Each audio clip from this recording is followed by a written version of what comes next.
Guys, here with a new video for the channel. I hope you like it, and if you like it, don't forget to leave your powerful like Supreme God level, comment, and subscribe. Now without further ado, get comfortable. Let's begin. On a planet named Vegeta, which was a planet of warriors who were in charge of the conquest of planets, a Saiyan named Kakarot had been born with the power in Zero, which was not considered or low class. However, while all this was happening, the god of Universe 7, Beerus, was very upset, because no being was able to cope with his incredible power. So at that moment, Beerus, a little disappointed, would go to sleep, while Whis was thinking about everything what happened to your god. I will take it upon myself to personally train this warrior, who is powerful enough for Beerus to no defeat. Whis, who would begin with his search throughout the immense universe, noticing a Saiyan ship which was going to planet Earth, Whis would quickly, with his great speed, reach the little one, taking him quickly to his planet, which at the time of arrival would begin to raise him. With the teachings of an apprentice to God of Destruction, after only 4 years the little Kakarot was able to master all the variants of the Super Saiyan, beginning to meditate to be able to control his internal energy and achieve this state of a god. However, it was impossible for Kakarot, who was still only a child. Whis, I'm not able to access the state of a god. I want to cry. Don't worry, my little Kakarot. This is normal. You are only 4 years old, and even you are much more powerful than all the survivors of your race. Really, Whis? But I want to be so much stronger. You have told me about Mr. Beerus. I know I'm only a child, but one day I'd like to face him. Of course you would face him, Mr. Beerus. Even I am confident that you are able to defeat him. All this power would pass through Whis' mind, while Kakarot would excitedly begin to raise his battle power, even reaching the Super Saiyan 3. I'm excited! I'm very excited! I'm stronger than all my race! So this would continue with the great training in which Kakarot was never able to grant a blow to Whis. However, Whis would begin to navigate about the status of a Saiyan god, realizing that he needed the power of 5 other Saiyans more. So in the whole universe of 7, it was impossible for him to get such a ritual. Kakarot, do you want an adventure in Universe 6? Of course, Mr. Whis! If it's the first time I'll leave the planet of Mr. Beerus, I'm very excited about everything we'll do. Whis, together with Kakarot, who was already 10 years old, they started heading towards Universe 6. At the moment, they would arrive at the planet of the Saiyans of Universe 6, who, without discomfort, accepted to perform a ritual. However, Whis would omit several points so that these Saiyans do not know anything about the God state, even erasing their memory at the time of leaving. However, when Kakarot ascended to the God state, his hair had turned to a red color. While it seemed that it had grown and thinned a little bit, Whis, along with Kakarot, would return to the planet of Beerus, who began to train said state. But after a few hours, the whole state of Kakarot would disappear, returning to normal. But in the entire internal system of Kakarot, the essence of a god had remained, and of this he would wish. Ho ho! When we had to go to Universe 6 for the Saiyan God ritual, and he only stayed for a few minutes. What a disappointment. Don't worry, Kakarot. There's no evil that has come for good. The essence of a god has emerged with your internal energy, so you don't have to worry. Excellent! I want to be as powerful as you, Whis. That's a great goal, Kakarot. I hope in the not-so-distant future I can fight you, little.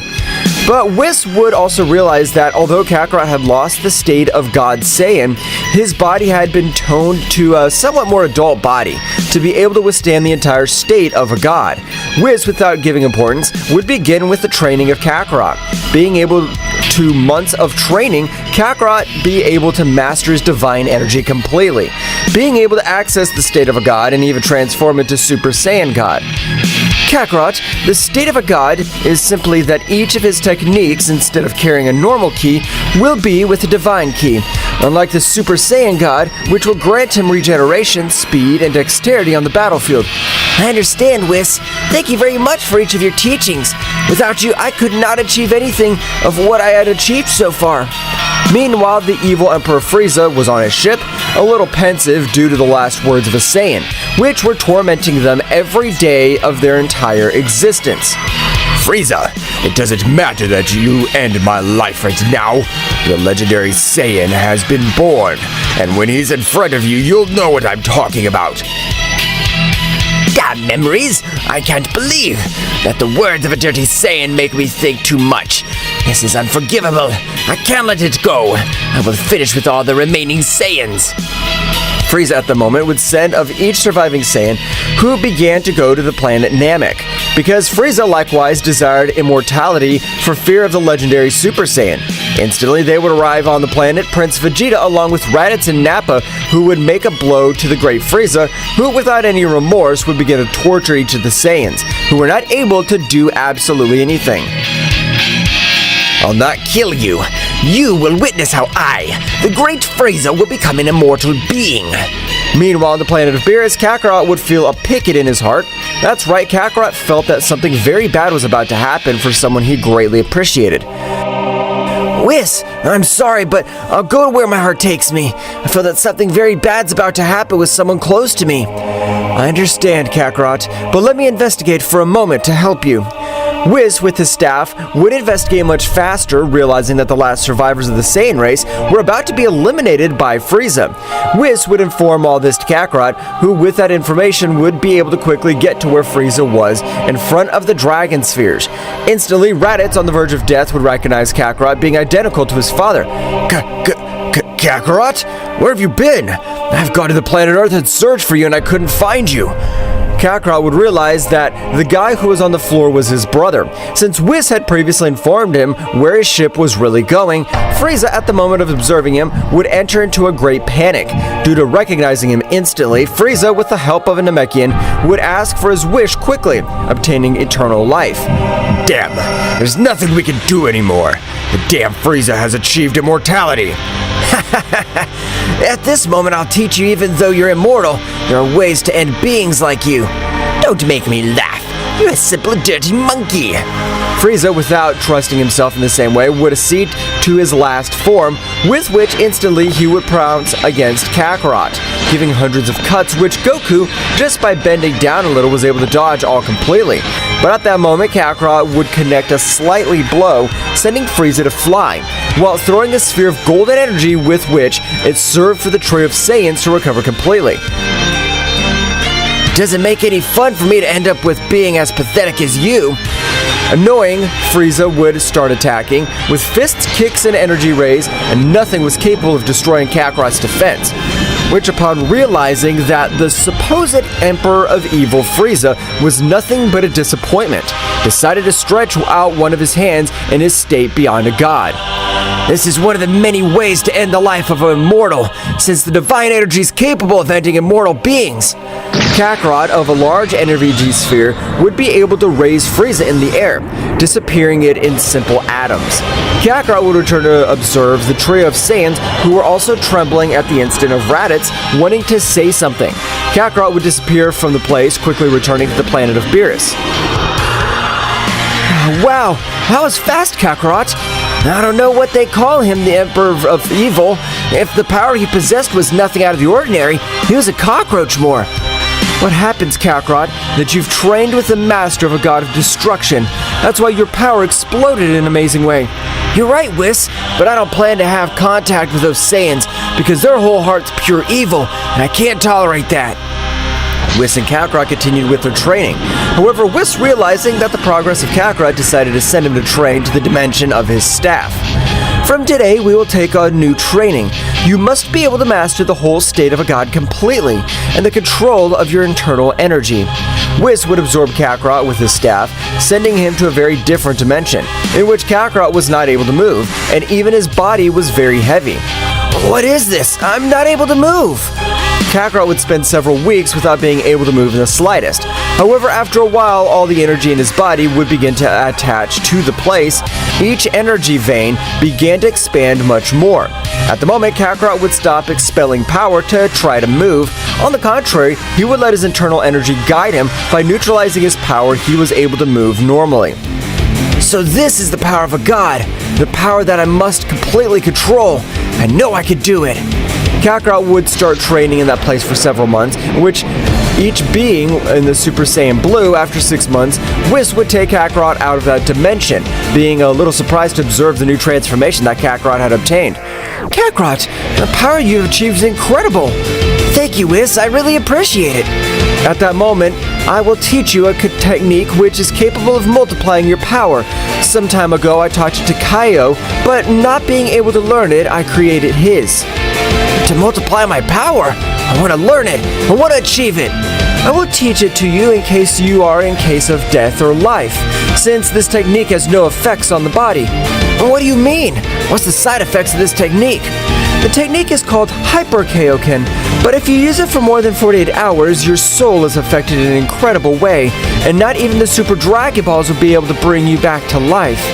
I understand, Whis, but I still want to learn it.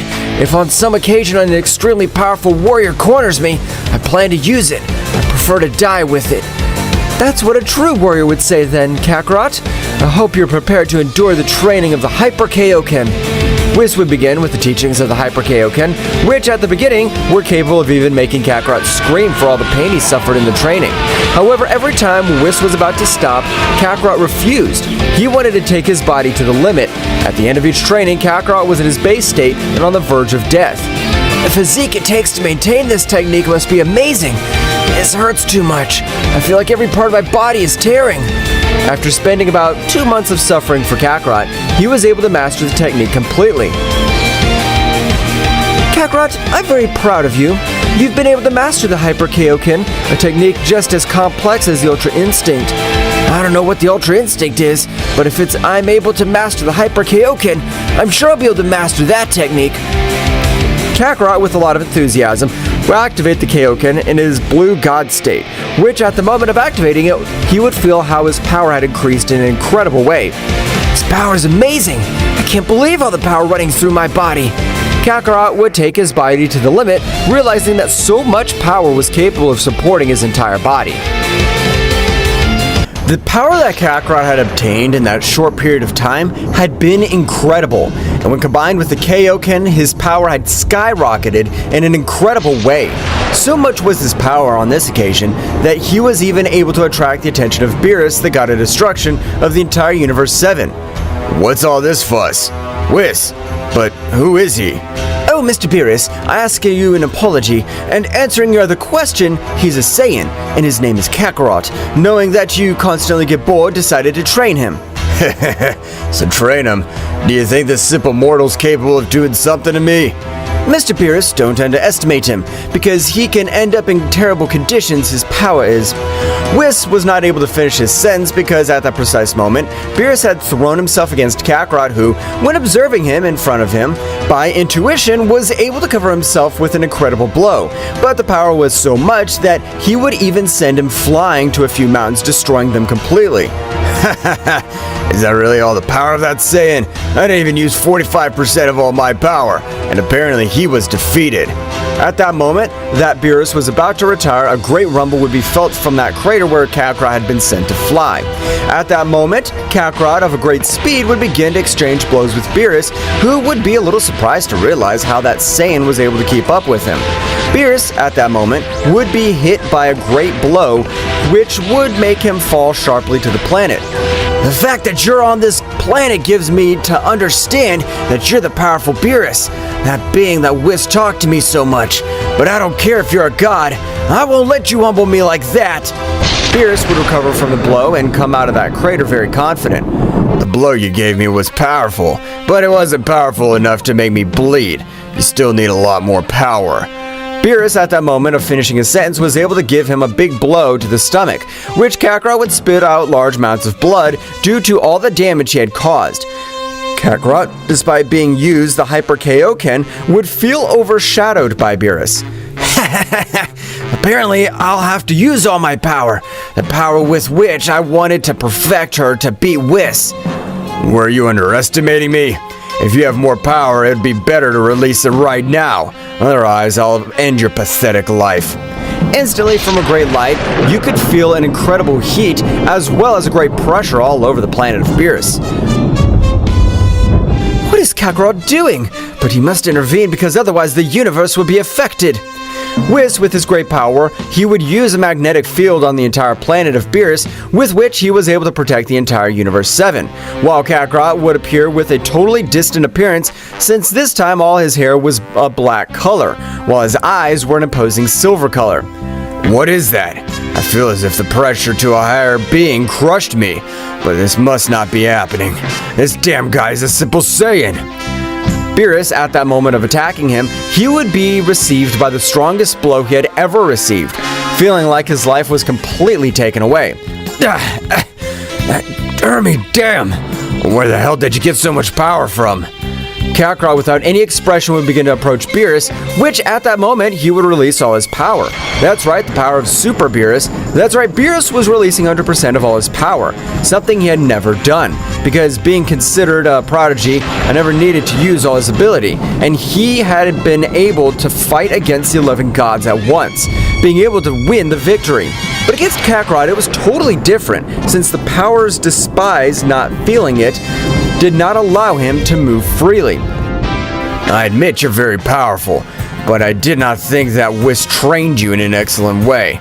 But I doubt you'll be able to cope with 100% of all my power. Beerus' power had been insane, as the barrier that even Whis had placed was starting to crack. This is amazing! I do not think that the power of Mr. Beerus is capable of reaching this limit. However, Whis would instantly remember the words that his father Zenos Sama had said back to him. My son, you as the prodigal angel will be the guardian and teacher of Beerus, the god of the Universe 7. Father, I'll do whatever you ask, but in the short time I've spent with Mr. Beerus, he doesn't do anything for training, he just sleeps. I know the descent of Beerus, and I know that he's a very powerful being, so we must have the best guardian and the best teacher, so that he knows how to distinguish between good and evil, because if he's guided by the path of evil, it'll be a sea of blood. So that's why my father asked me to be the guardian of Lord Beerus. I've never seen him use 100% of all his power. Even against all the gods, I only use 52%. Apparently, Kakarot's power is incredible. At that moment of a great explosion all over the place of purple energy, one could observe Beerus, which apparently had not changed so much, but moved at an incredible speed towards Kakarot, which despite the incredible speed of Beerus, was able to dodge his blow, which would annoy Beerus much more. But the instant Kakarot attacked him, Beerus was still able to dodge each of his blows. Flickering divine light! A big light would leave Kakarot without vision, which Beerus would take advantage of to connect several blows to him. But to his surprise, Kakarot had been able to dodge each one of them, and would connect the first blow on Beerus, having no result. Doesn't matter that you leave me without vision, that won't do you any good. Since the Ultra Instinct is the state of one's body, I don't need the sight. Whis would be very surprised to realize how Kakarot had been able to access the Ultra Instinct without his help. But Beerus, without holding back in the slightest, would begin to attack Kakarot, which with the passage of the battle his power was wearing out, of which both deities would notice. Your incredible power is starting to leave you. Apparently you still haven't mastered it in its entirety of the Ultra Instinct, but I must give you credit, since no god's been able to activate it to that level you possess it. Kakarot at the moment would be knocked down with a great blow to the ground, with which Beerus had been able to inject some destructive energy into Kakarot's inner base, which accelerated the duration of the Ultra Instinct. Damn! For a god of destruction, you're very smart, but I'm not gonna give up so easily. Kakarot would begin to channel the maximum power throughout his body, with which he was becoming a Saiyan bomb. However, the only one who would realize all this would be Whis, since for Beerus, he was only raising all his remaining power. At that precise moment, Kakarot, as if it were a flash, was even able to disappear from reality itself, appearing behind Beerus, which would instantly hold him tightly. Beerus, realizing Kakarot's intention, would use all his power to break free from that furtive grip. Too late, Beerus. We won't die, but I'll show you that even though I'm immortal, you don't have the right to treat me like I'm trash. Big explosion would be observed all over the planet of Beerus, which in an instant he was feeling as his whole body was torn. That's right, the incredible power of Kakarot had been able to leave Beerus on the verge of death, because instantly Kakarot would fall to the ground very badly injured and on the verge of death, while Beerus had wounds all over his body, while large amounts of blood came out of his mouth.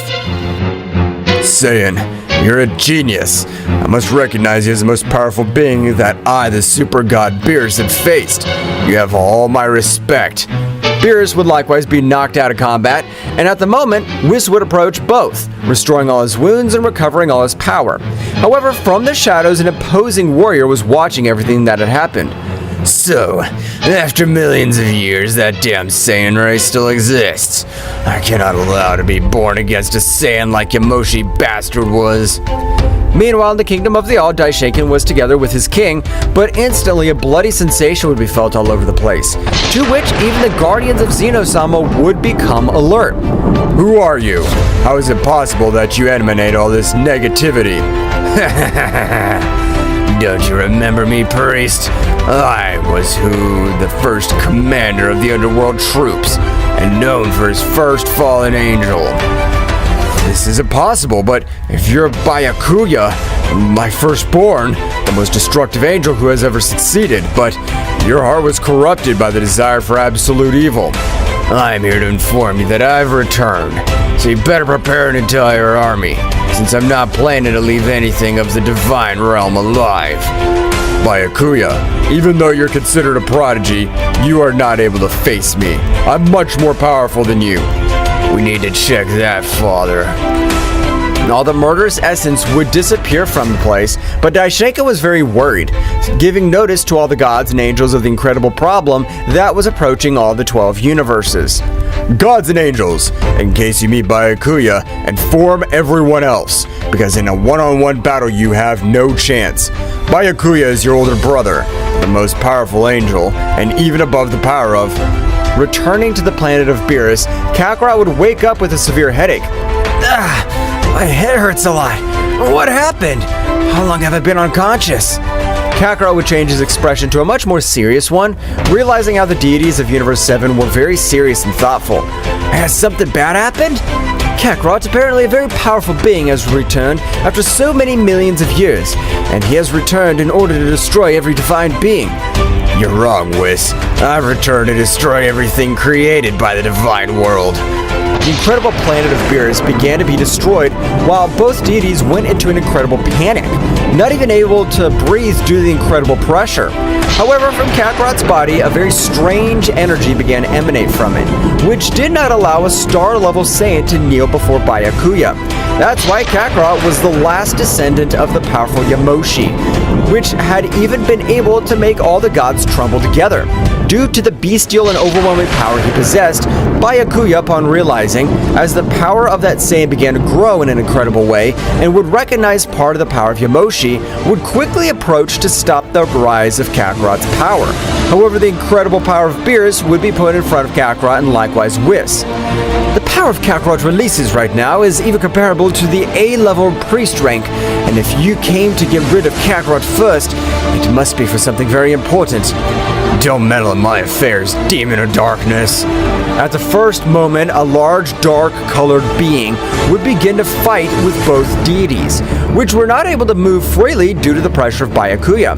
But at the moment to approach Kakarot, a blow from a power from another world would send him flying to a planet, which even the planet would explode upon simple contact.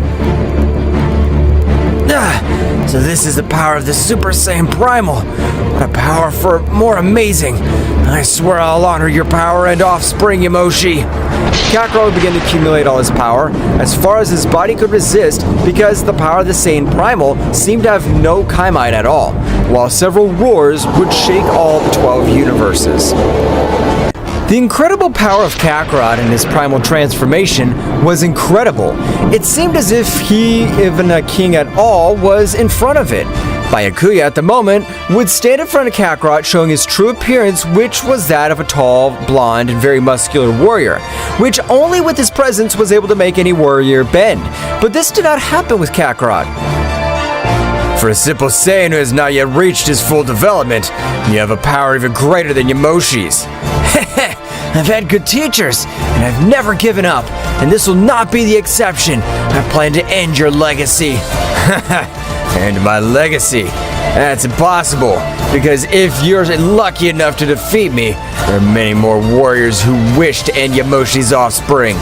I want to see if they can do it, so it's time to start fighting.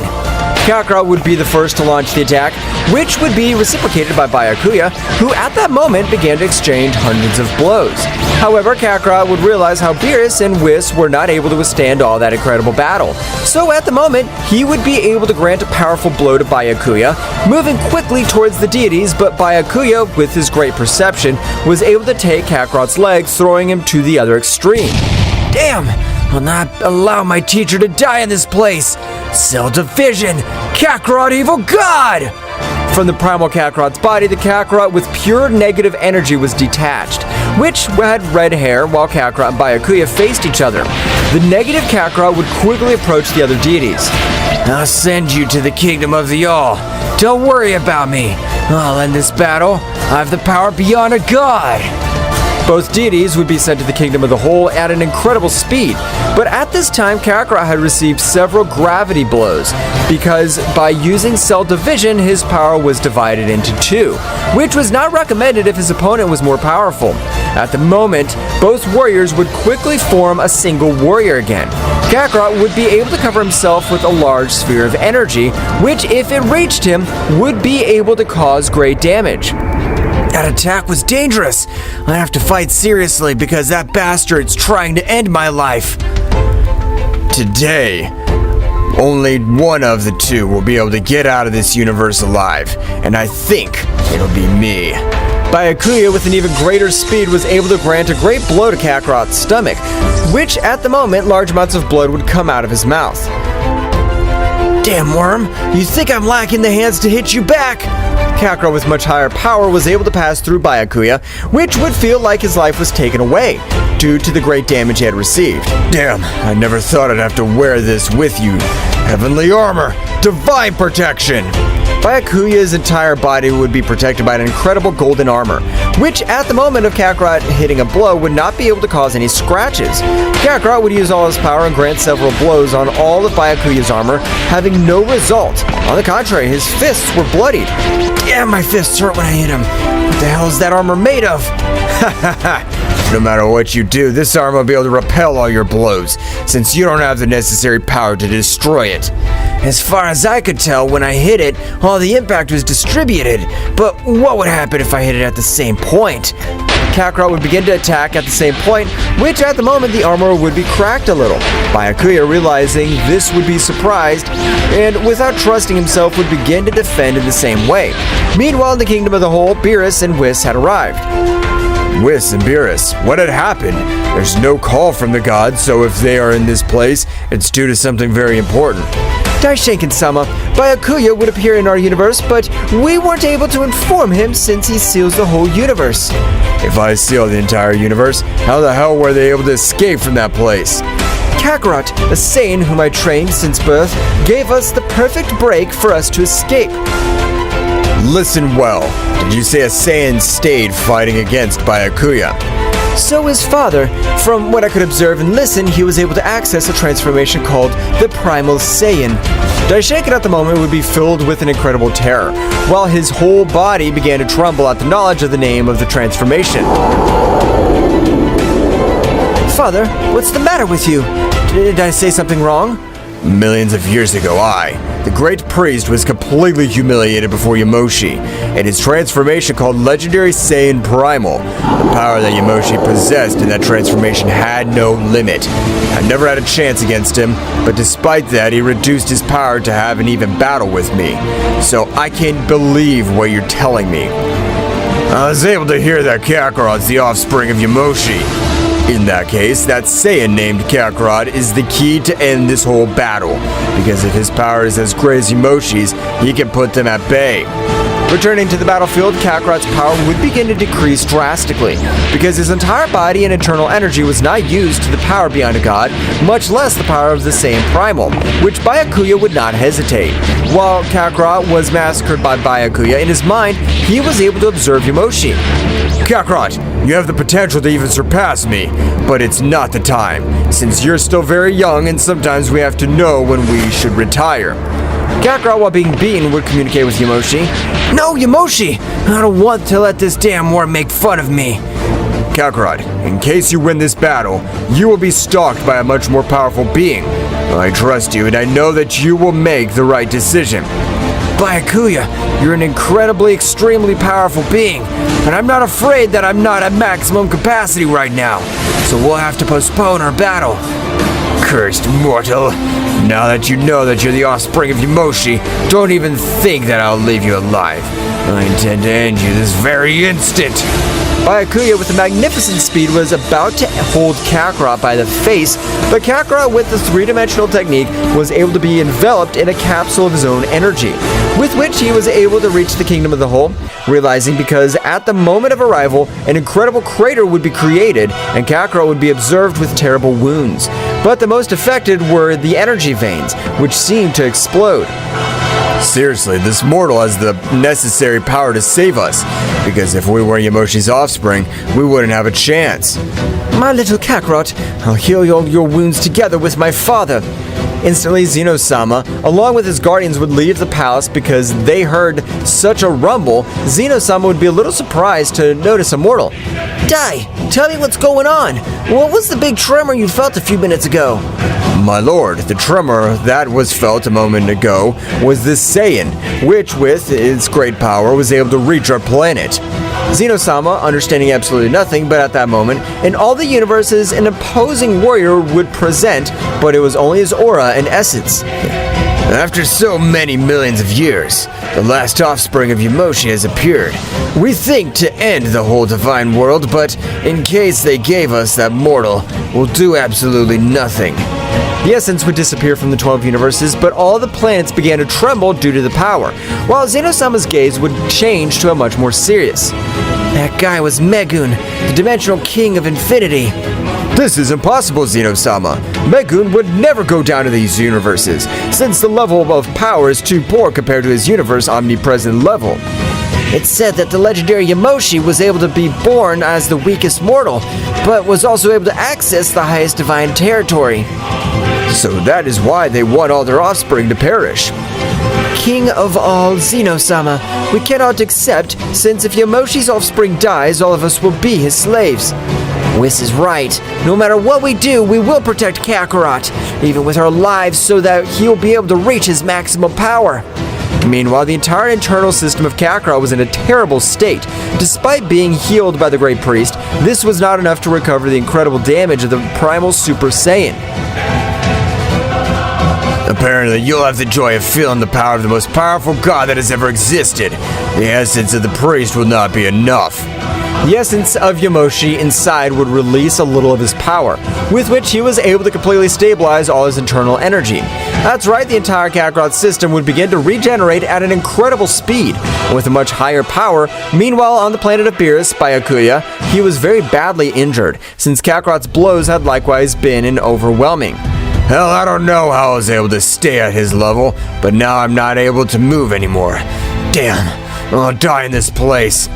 But at that moment, a large portal would be created all over the place, from which a crimson-haired warrior, a bit similar to Byakuya, would emerge. Well, brother. Apparently you've been beaten up.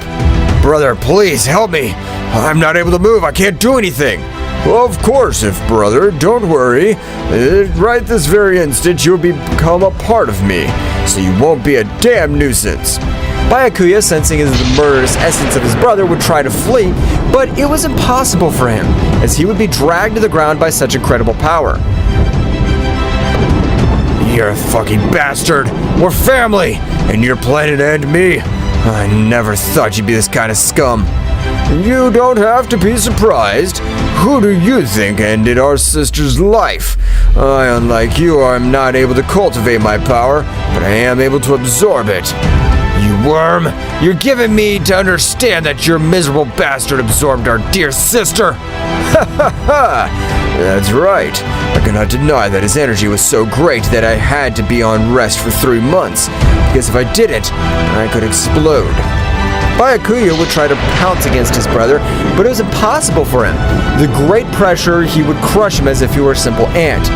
Don't worry, I'll finish the job so you weren't able to do, because otherwise our father will finish us.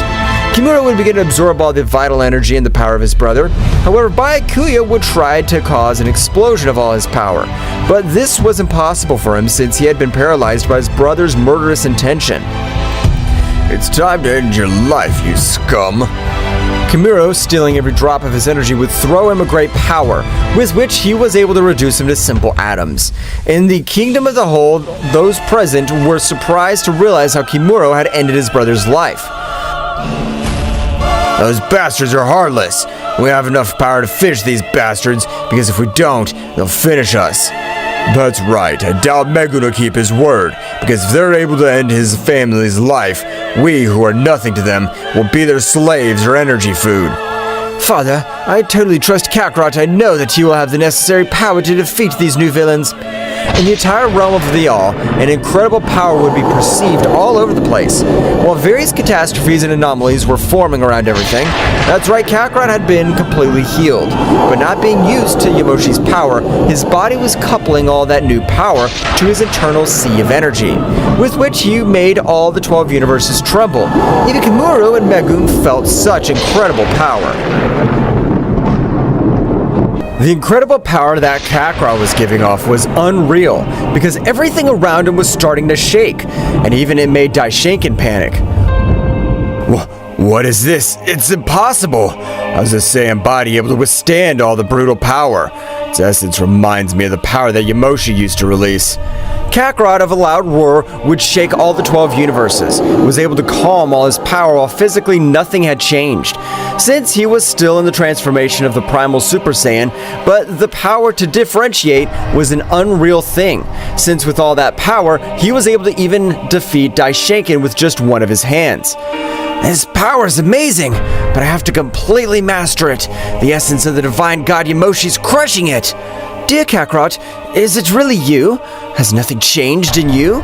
Of course not, Whis. I'm still the same. I came to your planet, and you collected teaching me everything I know so far. I consider you my father. Kakarot, the future of all of us is in your hands, because if you're not able to defeat these warriors, nothing and no one will be able to achieve it. You're right, Whis, but I alone will not be able to defeat them. I need the help of my master and the first Saiyan god. That's impossible. Are you referring to Yamoshi? That's right. Nothing's impossible. And with this power together with the protagonist God Zama, I know we'll be able to achieve it. So let's do it.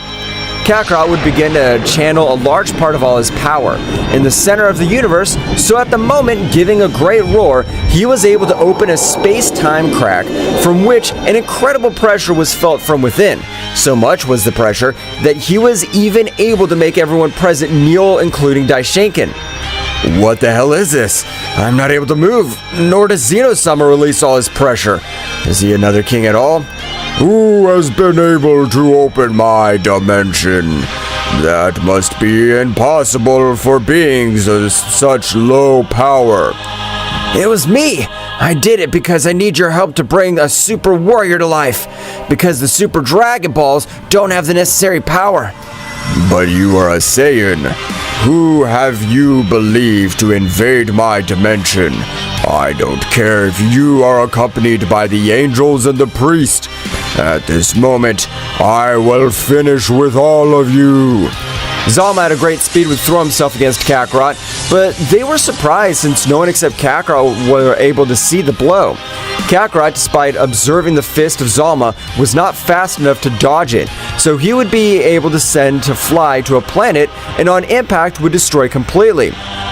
Inverted gravitation!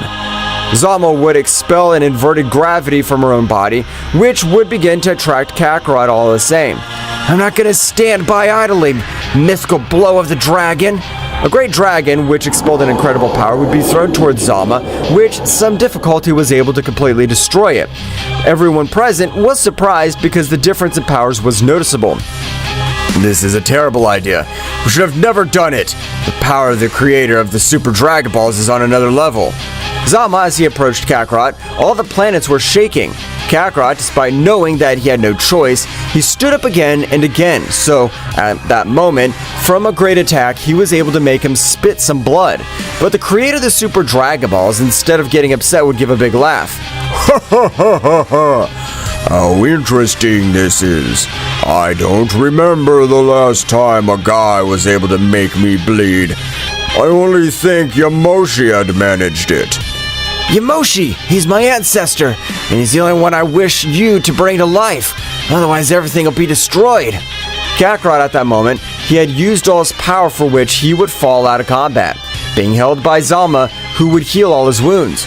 My good battle friend Yamoshi, you would have started from there. I thought you were just another warrior who desired the power beyond a creator god. Zama would diminish all her protagonist essence, allowing all the warriors around her to be able to move, for which Daishaken would approach somewhat nervously. Great God and creator of the Super Dragon Balls. For me, it's the greatest privilege to have him in front of me. I hope you'll excuse any disrespect towards you. Don't worry. I had no idea that this Saiyan is a descendant of my good friend Yamoshi. He was the only one who was able to almost defeat me. Were you able to cope with the protagonist energy that you possess? That's right. Remember, priest, despite being born with great power, you will never have the level of learning of the Saiyans. And if a Saiyan strives every day to be better, he will be like Yamoshi, who is able to break all his limits. Daishaken would be very surprised by the words of his creator, but at the moment, Zeno-sama would appear along with both of his guardians, who in the same way were also very surprised to hear the exploits of the incredible Zama. Oh, mighty Zama, tell us, what's the reason you visit our multiverse? To be exact, the Saiyan was the one who woke me up from the protagonist dimension. But don't worry, I understand what you're going through, so I will help you without problem. Meanwhile, in a very distant place, Megun, along with Kimura, were both very thoughtful because Megun, in the same way, had existed in the same time as the mighty Zama. Damn, this is getting more and more complicated. The power of that damn Zama is still as powerful as it was millions of years ago. But, my lord, do you think you have the necessary power to defeat that warrior? To be honest, I don't know, Kimura. The power that Zama possesses is incredible. The only one who was able to face him was Yamoshi. I was on the verge of death in every fight he had against that unhappy. But, my lord, in that case, what shall we do? Don't worry, we have only to worry about that Saiyan, since Zama, being a protagonist, cannot intervene in the world of multiversal beings. Meanwhile, Kakarot would recover completely, so the instant he woke up, he would watch as all of his other friends, they were training together with Zama, even the king of all, Zenos Sama. Kakarot would give a big smile, so at that instant, he would access the Ultra Instinct, joining the great training, but despite attacking them all at once, they were not able to make any scratches. Zama would end that training. He would begin to collect a large part of all his power. I, the protagonist god, bring back to life the mighty god Yamoshi, the first legendary Primal Saiyan. So it was, at that instant, a great rumble would be felt all over the place, which would cause that everything around him be destroyed. All this power was perceived by Megun, who quickly recognized it. So this is that brat's plan, and I swear I'll crush both scumbags. I don't care if I have to die. I'll end everything they love. But, my lord, if you die, we'll not be able to rule, since you're the main king of this whole pathetic multiverse. I'm Megun, the first demon king to reach the creator rank. I'll grant you the privilege that you, my faithful helper, are able to bring me to life. It's a very big responsibility, but I'll never fail you. Both supreme demons began to charge their maximum power, trying to attract the attention of the divine beings. But none of these would come to their call because Yamoshi realized that all this would be a trap. It's time, Kakarot. As the enemy apparently plans to use a curse technique as the energy he releases is incredibly negative. I trust you, Master, because thanks to you, we'll be able to overcome anything that comes our way. This was how both Saiyans primal god level were able to break their limits on each occasion, while both demons were not able to perform their task, for which Megun was furious. I don't mind exploding. I plan to end the whole divine world with an explosion of all my power, so I hope everyone's prepared. Megun began to collect an incredible power, which belonged to the souls of all the other warriors from hundreds of years ago, which fell against Yamoshi's hands. Megun's power began to skyrocket, and Yamoshi would notice this. This is bad. The power of one of the demons was rising in an incomprehensible way. It'd be better to do something right now before it's too late. I finally agree with you. I don't want those wretches to become more powerful when we can finish them off right this instant. Kakarot, please be careful. I know that your power compared to mine is like heaven and earth, but I will not stop worrying about you. You don't have to worry, Whis. I promise to put an end to these garbage once and for all. Yamoshi along with Kakarot began to fly at incredible speeds, which distorted everything in their path. But in the same way, the power that Megun gave off was a really catastrophic thing to turn the 12 universes upside down. Before reaching where Megun was, he would be stopped by a warrior who had the appearance of a mutated demon. Damn Saiyans, it's not time for you to be in this place. So right now, we're thinking to finish with you. That demon, named Belion, launched himself against both Saiyans, but Yamoshi of a great tread would release a surprising pressure, of which he didn't allow Belion to be able to move freely. You're a simple servant, and I don't have time to spend with you, so I'll finish with you right this instant.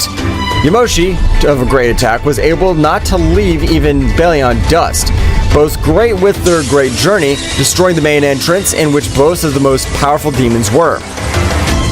I'll not allow them to interfere in the elevation of my king. I intend to give my life for the being to whom I owe everything I've learned. Kimura began to raise his power in an extremely incredible way. So much was the increase in his power that he even caused several disasters where he was. Kakarot at the time would access the Ultra Instinct when he didn't feel a great power from Kimura, but he would be very surprised to realize that the power he possessed was even capable of tripling, since Kimura, realizing Kakarot's trust, was the one he first attacked.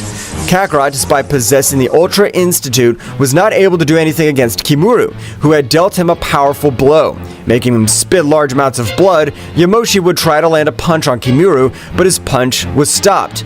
I don't compare myself to the power of the king that possesses, but thanks to the power of my brother's bastard, I'm able to stand up to you, so I'm not gonna die in this place. The two began to exchange hundreds of blows while Kakarot was on the ground spitting out too much blood. Damn it! Yamoshi was right. Even though I have a great power, I don't have to trust myself. The blow he gave me was serious. Kakarot would hit several vital points of his entire body, with which he began to make his heart rhythm normalize. Kakarot, without trusting himself on this occasion, he would access the Super Primal Saiyan, which released an abysmal power. But he was surprised. At the moment, he agreed to the most powerful transformation and looked like a simple ant before the incredible aura of Megun. That miserable demon's even absorbing the power of demons from various timelines.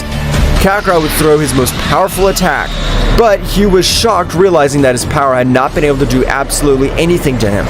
Megun, after assimilating all that power, was able to teleport behind Kakarot, giving him a small blow on his neck, which he managed to return to his base state. How easy it has been. Kimura, I appreciate your loyalty. You can come to my side. Yamoshi, before Kimura leaves, would try to end his life, but Megun would stand by him. I have said that Kimura will be protected by me, so stay still. Megun released a little of his power, with which he was made the powerful god Yamoshi fall to his knees, which, furious, would begin to release his legendary power, leaving everyone except surprised for Megun.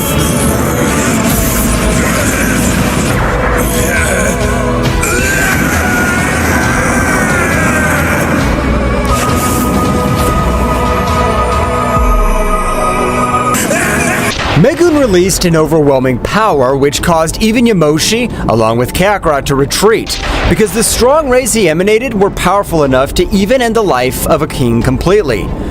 Kakarot, this is serious. The power he acquired thanks to all the demons of the underworld has been of an incomprehensible level. Yamoshi, I know that you're my ancestor, but that power will not intimidate me. Watch this! Kakarot likewise began to raise his power, with which he seemed to be accessing the Primal Super Saiyan. But something was to differentiate. It was all Kakarot's first since his entire body was being covered with it. Yamoshi at that moment was surprised since the form which Kakarot was accessing was called the Saiyan Ancestral form, because Yamoshi was not able to control such a state millions of years ago. So he decided to seal the most animal parts of the Saiyans, but Kakarot had been able to break all the limit which possessed. I can't believe it! He was really make it. He'll be able to overcome the barrier of the powerful Primal Saiyan God. The Great Ozaru could be observed so quickly, hundreds of energy extortions shook all the outer space, while the pressure was so much that it would even reach the Kingdom of the Whole, in which Zeno-sama, along with Daishinken, were very surprised. Kakarot's power is amazing. I can't believe Whis trained him, because the power that was sleeping in that Saiyan is able to end the life of a... On the planet of Beerus, everything around him seemed to be destroyed by the power that both warriors were expelling. But even though the planet of Beerus seemed to be destroyed, and Beerus was in a panic, Whis seemed to be in harmony with himself. What the hell's wrong with you? We're gonna die and you feel like none of this is happening? Mr. Beerus, you shouldn't worry. My little Kakarot will finally show the true power of a Saiyan, which even surpasses the Primal Super Saiyan. Beerus would be surprised because he did not understand Whis' words. But at that moment, everything would calm down. But on the battlefield, incredible blows began. Kimura, who would try to attack Kakarot from behind, would be frozen by his simple pressure, and at the moment would be turned into simple dust by breaking the ice statue. It's Megun time to end your damn existence! You've lived for millions of years, but I'll have to end your life. Damn, that's impossible for you, since you don't have the supreme power. I count on the power of the entire demonic race. You don't have anyone. You're completely wrong about that, since I really count on the power of all my friends and family, unlike your pathetic stolen power. Furious, Megun began to exchange millions of blows with Kakarot, who did not look the least bit fazed. But with his defense, he began to put pressure on Megun, who did not master all that great power. His power began to decrease even minimally, but Kakarot had noticed this, which, without losing that opportunity, wanted to humiliate him. Don't finish with Megun so quickly. His power's starting to wane. Apparently his body's not able to withstand all that pressure, so I'll humiliate him and then finish with a... Meanwhile, Yamoshi was surprised because everything around him was starting to freeze, while the pressure, on this occasion, was able to even make the great priest Daishinken fall to his knees, which his power was not at all low, but the presence of Kakarot was felt by all universes. The power of Kakarot's amazing. I'm not able to stand up. I feel the pressure even greater than that of a king at all. This is because Kakarot's broken the barrier that separates the divine world from the angelic world. I can feel the essence of an Archangel God sleeping inside. Daishinken would be very surprised by the words of Zenos Sama. Returning to the battlefield, Megun spits out large amounts of blood, so he was not able to do anything against Kakarot. On this occasion, was torturing Megun, completely dismembering him and granting him power so that he doesn't die. An act that left even his predecessor Yamoshi scared. That's why I was never able to master the ancestral state of Super Saiyan. The way to fight is aggressiveness in all its splendor. Yamoshi, with his legendary status, would approach Kakarot, but Kakarot, without any control, with a big blow had sent him flying, because he felt a hostile presence. Kakarot, react, damn! That's not you! Don't let the essence of the Saiyan ancestral god be able to dominate you. You're much more than just a pawn of your anger. Kakarot at that moment, it seemed that he'd been able to find and control, but a big ball of energy would pulverize Megun. But when he turned his head, his gaze was absolute evil. That's right, Kakarot at that precise moment was able to access a transformation never seen before. That's right, Kakarot's body was not able to withstand such a state, so he had to evolve. But this time, Kakarot's appearance seemed that of the same demon.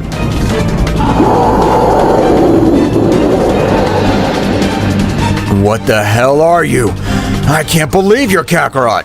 Of course I'm Kakarot, but I'm the Archangel Kakarot, and I intend to end everything created. Yamoshi would access his maximum power. Both Saiyans began to exchange millions of blows, but the difference in power was clear, since Kakarot's power surpassed him by thousands of times. Whis was observing everything that happened through his staff. He would quickly go to the place of the battle, being somewhat surprised because the instant he arrived, he was able to observe the powerful Yamoshi on the verge of death. Kakarot, I know you're somewhere. I trust you, Kakarot. Kakarot, while holding his head, felt a strong pain.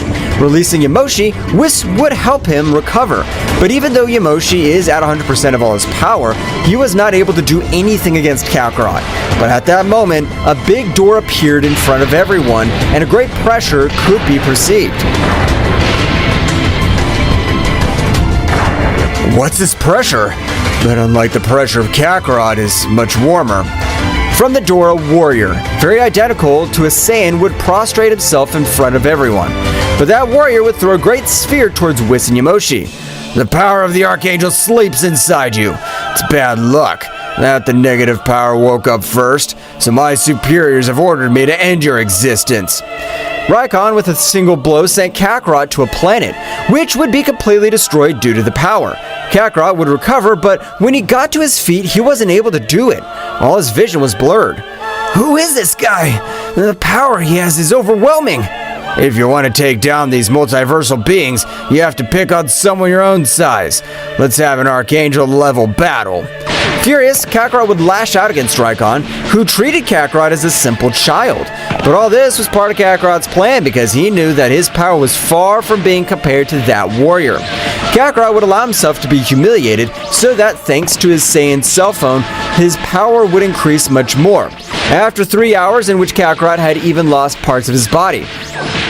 I've gotten tired of humiliating him, but what does that damn smile mean? I don't know why I feel my whole body shaking. Get ready. I hope you're ready for me to humiliate you, because if you have the courage to humiliate me, you must have the courage to be prepared for the humiliation of your life. Raikon, before being able to say something, a great aura in the form of death would tear him as he had been able to tear everything around him. Raikon, trying to recover from that attack, he did not have the required time as Kakarot would appear on his forehead, and as if by lightning, he began to deal him the beating of his life.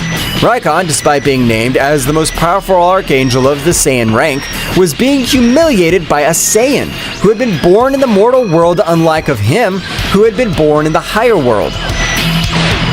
I plan to end your pathetic life, and I'll feed on your power to quench my thirst for blood. Kakarot was able to insert his hand into Raikon's chest, but the instant he was about to end his life, Whis would appear at Kakarot's side. Kakarot, my little Saiyan, I totally trust you. Don't let me down, please. Kakarot would begin to have a severe headache. That's right, the emotions and feelings towards Whis, who was the one who took care of him and trained him since he was a baby, were able to make Kakarot regain consciousness. Kakarot, realizing what he was about to do, would carefully pull out his hand, asking for an apology. But both warriors at that moment fell out of combat, so Whis would take them to the Kingdom of the All. Zeno-sama was surprised to observe Raikon since he was able to realize who he was as such an incredible warrior. How is it possible that Raikon is in these conditions? What happened to him? Great Zenos Sama, do you even know him? He's the one who is facing Kakarot. Of course I know him, but in any case, Kakarot's power has really been even overcome an Archangel. I can't believe it. This hasn't happened for 50 million years. Kakarot would wake up a little sore from such a battle, but Zeno-sama would continue to explain who was the warrior capable of overcoming the barrier between the mortal world and the Archangel world. That's right, the first person was Megun, the powerful Archangel, in every sense of the word, being able to even overcome kings at all. But with the training of millions of years, unlike Kakarot, who was only 35 years old, it was something never seen before. Raikon would wake up expelling his great power. Due to that, I didn't know where he was. Everyone fell to their knees, with the exception of Kakarot, as he'd been able to assimilate all the pressure of being called Archangel. You're in the Kingdom of the All. This is the place where the most powerful being of the 12 universe lives. Raikon, observing Kakarot, again launched against him, but great was the surprise of everyone to Kakarot being able to stop his blow, despite being only in the Super Saiyan Primal. That's right, Kakarot was able to access this in a matter of seconds. I apologize for the battle we had, but I've been able to master all that power to 50%, making it mine completely. If you wish to fight, I'll finish with you. Raikon, with his pride shattered, would accept that he was not able to do anything against Kakarot. But at the time of leaving, Kakarot would be named as the new most powerful being of all the 12 universes. However, Kakarot would reject him immediately. Zeno-sama, I wish that you remain the being who rules all the universes, since your power and your word must remain the supreme authority. But Kakarot, your power surpasses me by tens of times. You deserve to be the new king and ruler of the whole.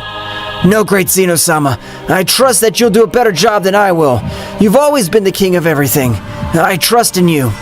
My little one, now you are even a being which is feared by one of the Archangels of the multiverse. You make me feel very proud of you. Father, I appreciate that you've placed your trust in me. I'll never do anything to disappoint you. Whis, along with Kakarot, would leave for the planet of Beerus, in which Kakarot began to train with both deities, because Beerus didn't want to stay behind any god of destruction.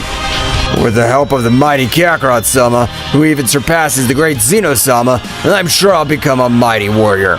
That's how the disciple, after several years, was able to even become a master, and the entire multiverse of Zeno-sama was guarded by Kakarot, who in his training was also able to master the Ancestral Super Saiyan.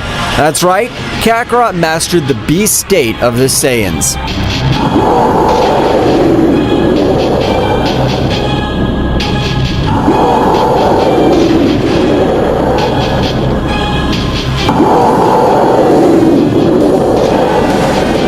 Vegeta's transformation in Super Saiyan Blue Evolved caused a dramatic change in the intensity of the battle.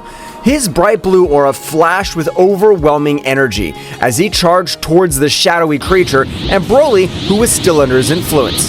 It's time to put an end to this. Broly, I'll fight to free you from this darkness. The shadow creature, sensing the threat posed by Super Saiyan Blue, adopted a defensive stance. On the other hand, Broly, his eyes still darkened, prepared to face Vegeta.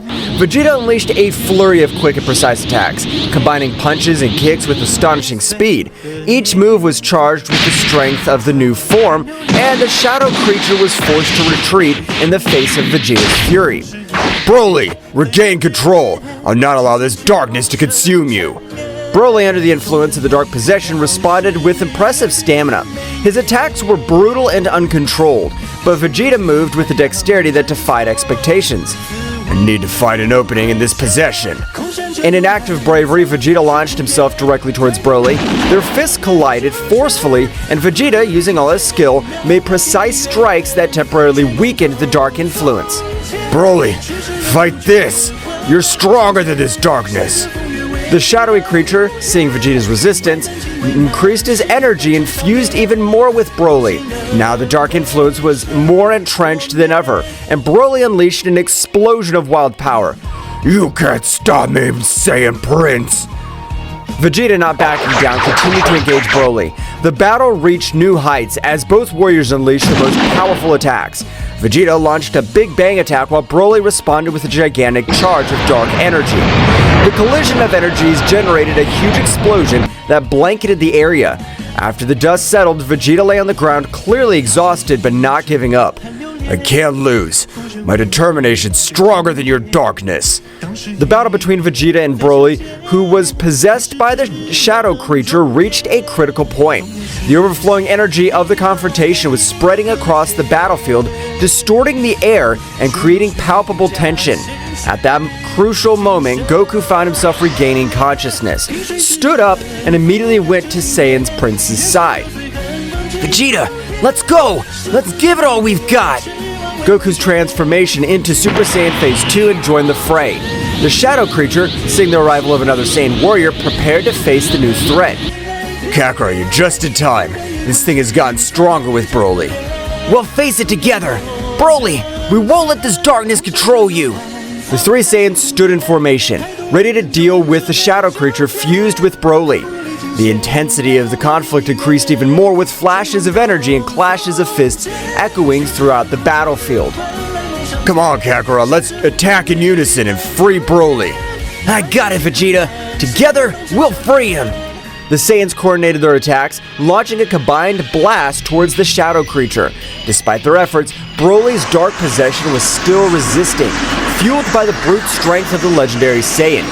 Broly, under the influence of the shadow creature, unleashed an uncontrolled fury. His attacks were unpredictable and devastating, putting the Saiyans on the defensive. Goku, Vegeta, and the shadow creature continued to exchange energy blasts and powerful blows.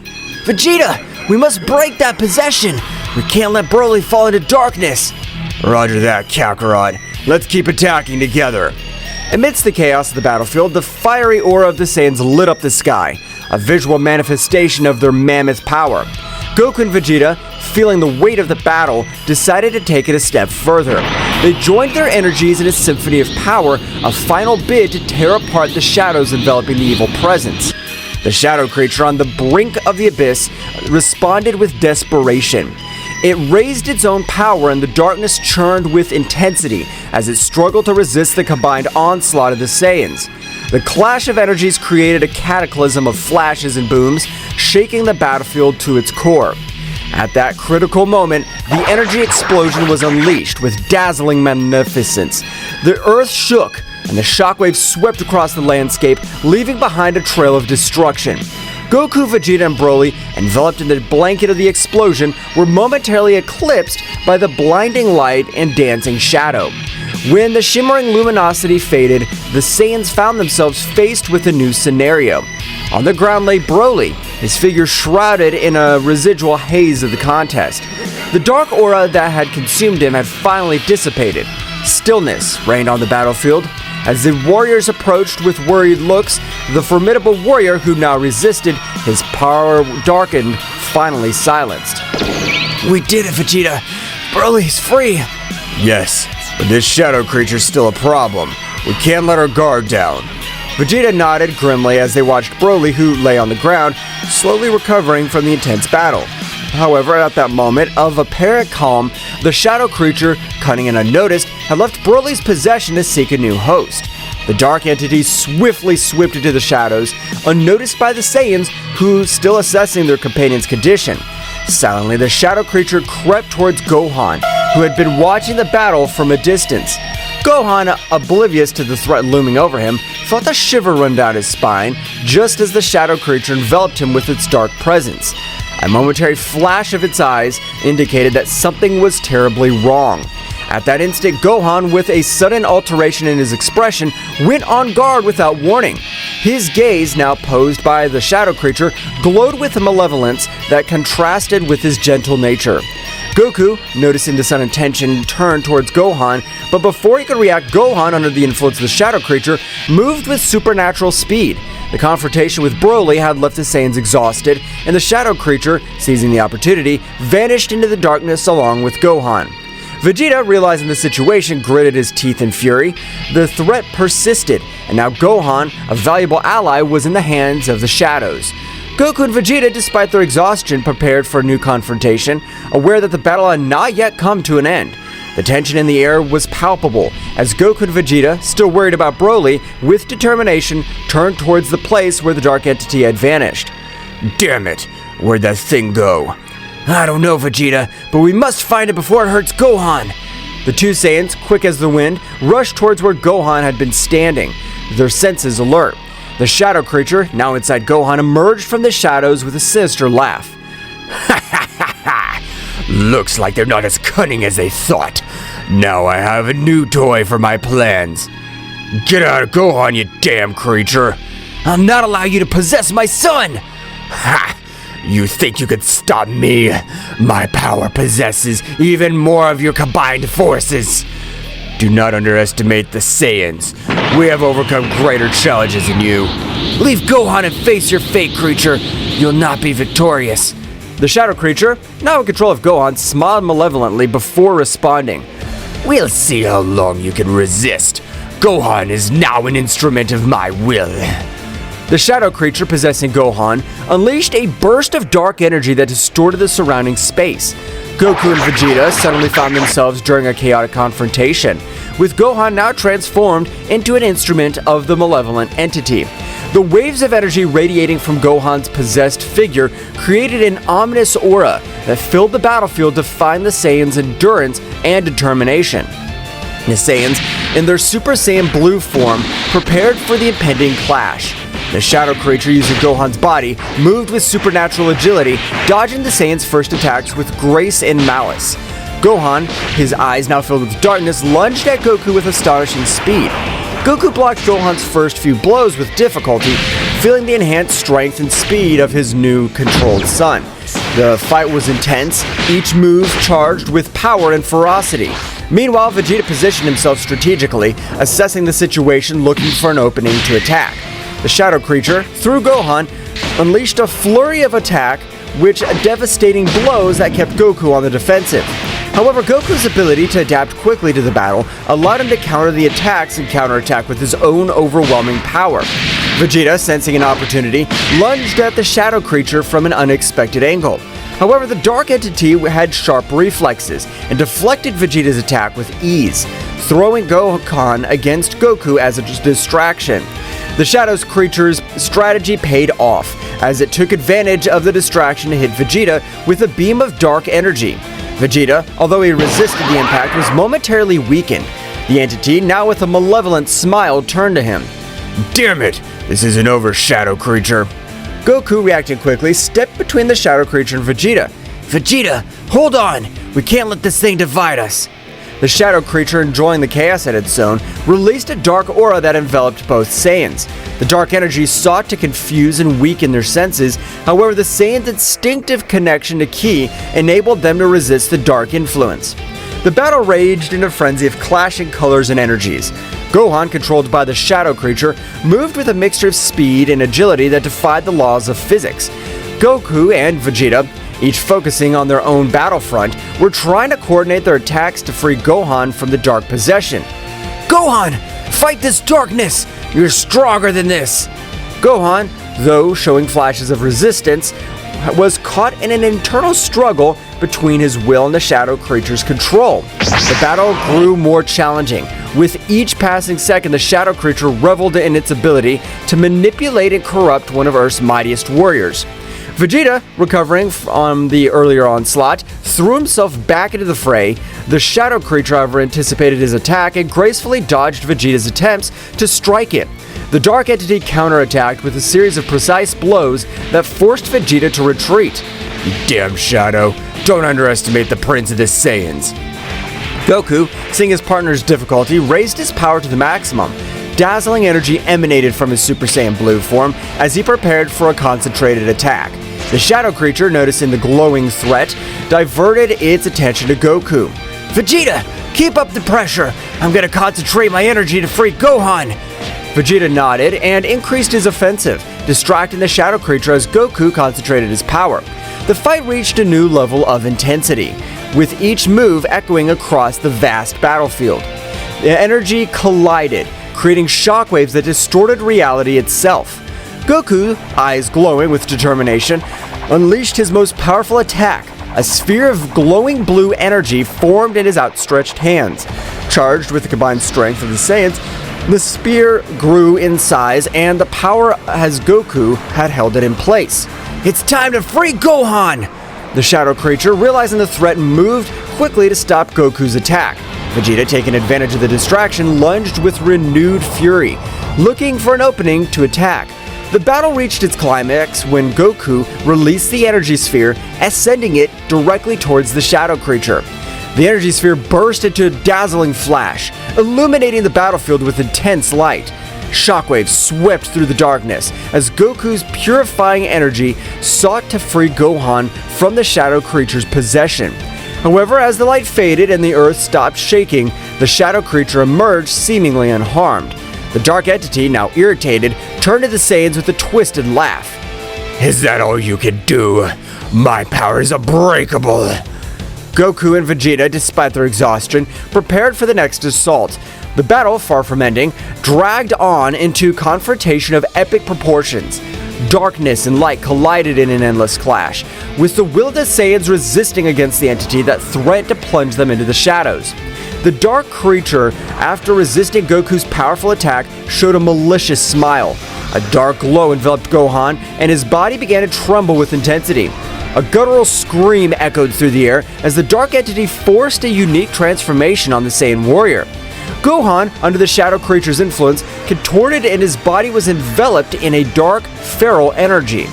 The earth trembled with the intensity of the transformation, and Gohan's figure began to change. Defined musculature, red eyes, a wild gaze, long gray hair, and emerging in the new form, Gohan Dark Beast.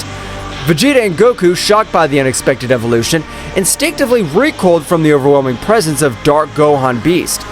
The shadow creature had accomplished what it could not do with Broly, unleash a unique and uncontrolled transformation on Gohan. Dark Beast Gohan, now freed from any hint of rationality, roared skyward, emitting an overwhelming energy that shook the battlefield. His eyes glowed with an animalistic intensity, and his posture indicated that human control was suppressed. This can't be happening. What did that thing do? The shadow creature managed to unlock something inside Gohan. This won't be easy. The shadow creature, pleased with the success of its manipulation, watched the scene with satisfaction. Now, witness my true power, the Saiyan Beast Warrior. How do you plan to stop him? Dark Beast Gohan let out a deafening roar and lunged towards Vegeta with impressive speed. Dark Beast Gohan's attacks were ferociously savage, his brute strength and speed surpassing even Broly's most rampaging transformation. Vegeta, using his speed and agility, dodged Dark Beast Gohan's first attacks. However, the Saiyan Beast Warrior's ferocity was unpredictable, and Vegeta was forced to deploy all his skill to stay out of range of the devastating attacks. Goku, assessing the situation, transformed into Super Saiyan Blue and rushed to Vegeta's aid. The two Saiyans fought in tactical coordination, looking to open an opportunity to counter Gohan's savage new form. The battle became a whirlwind of energy, with explosions and crashes echoing across the battlefield. The shadow creature in the shadows continued to manipulate and fuel Dark Beast Gohan's fury. The Saiyan strategy was becoming more and more challenging as Dark Beast Gohan seemed to be one step ahead, anticipating their moves. Damn it! Gohan Beast is too unpredictable. We must find a way to free Gohan from this transformation. We can't let the shadow control his true power. As the Saiyans faced Gohan Beast's fury, the shadow creature watched from the shadows, enjoying the chaos he had unleashed. The situation was becoming more critical with each passing moment, and the Saiyans' endurance was being tested in the face of Beast Gohan's uncontrollable fury.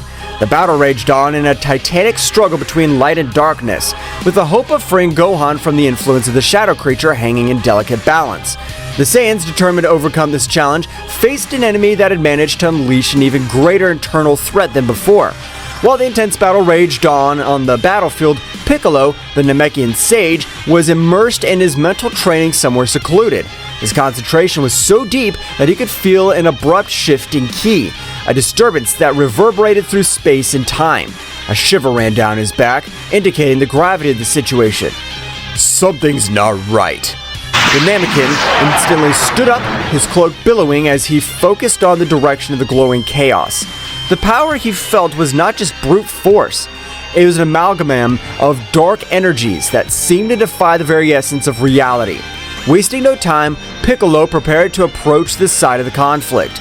Back on the battlefield, Goku and Vegeta fought valiantly against Dark Beast Gohan, who moved with uncontrollable ferocity under the influence of the shadow creature. The dark entity, sensing Piccolo's arrival, smirked. Looks like we have a new guest. This just gets more interesting. Goku and Vegeta focused on Gohan Beast, noticing Piccolo's presence as he appeared on the battlefield with a serenity that contrasted with the surrounding chaos. What happened here? What have you done with Gohan? That shadow thing possessed Gohan and transformed it into a wild beast. We can't free Gohan this way. The shadow creature manipulates his power in unimaginable ways. Dark Beast Gohan, noticing Piccolo's arrival, turned to him with wild eyes. The shadow creature, enjoying the chaos, prepared for the next act of this heartbreaking play. Welcome, Piccolo. You're just in time to witness the inevitable downfall of these Saiyans. Don't underestimate the Saiyans or my determination. I'm here to free Gohan. The Namekian braced himself for the confrontation, deploying his ki with an intensity that made it clear he would not be a mere spectator in this battle. Dark Beast Gohan, fueled by the shadowy influence, roared and lunged towards Piccolo with a speed that defied all logic. The battle became even more chaotic with Piccolo's entrance. His movements were precise and calculated, contrasting with the wild ferocity of Dark Beast Gohan. Goku and Vegeta, aware of Piccolo's strategic skill, adjusted their approach to coordinate their attacks with the Namekian. Meanwhile, the Shadow Creature watched the battle with a Machiavellian smile, enjoying the confrontation between the forces of light and shadow. The Dark Entity was determined to prove that its influence was insurmountable. The fight unfolded in a whirlwind of colliding energies, with Piccolo demonstrating his tactical and strategic prowess. Dark Beast Gohan, however, remained a formidable challenge, his erratic movements and uncontrolled strength testing the tenacity of the warriors on the battlefield. Goku, Vegeta, we need to plan to break the connection between Gohan and that shadow creature. You're right, Piccolo. We need to attack from different fronts and destabilize that connection. I'll take care of keeping Beast Gohan busy. Kakarot, you use the connection you have with your son to try to isolate the shadow creature. Goku and Vegeta, coordinating their efforts with Piccolo's strategic expertise, went on the assault. Piccolo used his wisdom to be able to devise a way to get Dark Beast Gohan out of said possession, while Vegeta unleashed his fury with calculated attacks to keep the beast at bay. As the battle continued, the shadow creature began to feel the pressure of the combined strategy of the Saiyans and Piccolo. The connection between Gohan and the Dark Entity was under threat, and the shadow creature, despite its confidence, was beginning to show signs of concern. The battle was far from over, but the warriors' resilience was growing stronger in the face of the adversity that loomed over them. As Piccolo continued his mental struggle to free Gohan from the shadow creature's possession, his Namekian senses sharpened. Keen perception led him to identify a small shadow leech clinging to Dark Beast Gohan's lower neck, a detail that had not been evident in Broly's previous possession due to his long hair covering that region. That's it! The key in this little shadow leech on his neck. We must eliminate it to free Gohan. Piccolo's revelation attracted the attention of Vegeta and Goku on the physical battlefield. Vegeta, upon hearing this, turned his gaze to the back of Gohan Beast's dark neck and noticed the presence of the Shadow Leech. A Shadow Leech? That explains why we couldn't free Broly this way. How do we eliminate it without harming Gohan? As Piccolo struggled to maintain his mental connection, he analyzed this situation and came up with a strategy. If we attack the Shadow Leech directly, we might harm Gohan in the process. We need a precise way to eliminate it without endangering his life. So what's the plan, Piccolo? Goku, you've mastered Ultra Instinct, but you can only maintain it for a few seconds. We need to take advantage of those brief moments to distract Dark Beast Gohan and allow you to get close enough to destroy the Shadow Leech. Understood, Piccolo. I'll do my best. But how do we make sure Beast Gohan doesn't attack while Kakarot's approaching? That's the tricky part. We need to keep Gohan busy and distracted. Vegeta, your attacks must be precise and constant, keeping his attention on you. I will, but Kakarot, don't make me regret this. The battle resumed with renowned intensity. Vegeta went on the offensive, attacking Gohan Dark Beast with a series of swift and powerful blows. Gohan responded with ferocity, but Vegeta maintained agile, dodging his attacks while keeping the savage Saiyan warrior's attention. At that moment, Goku concentrated, channeling Ultra Instinct. An aura of flickering energy surrounded him as he activated the powerful transformation. His speed increased exponentially, allowing him to easily dodge Dark Beast Gohan's attacks. Now, Goku, now's your chance. Goku in his Ultra Instinct state moved with superhuman speed towards Gohan's rear.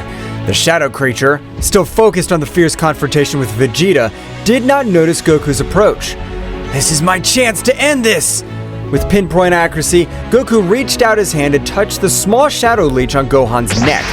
The leech, upon being touched by the Ultra Instinct energy, began to fade, emitting a dark screech before dissolving completely. Dark Beast Gohan, losing connection with the Shadow Leech, shook violently, as if releasing himself from a trance. Vegeta, noticing the change, cautiously stepped back as Goku returned to his normal state. What happened?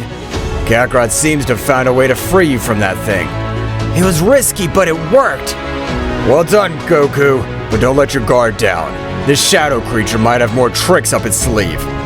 the immediate threat had been neutralized. The shadow creature, watching from the shadows, moving away unnoticed by the Saiyan warriors, was not about to give up, so the shadow creature set out to return to its master.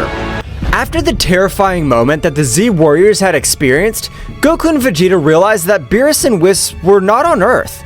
They had disappeared just moments before the shadow creatures appeared on Earth.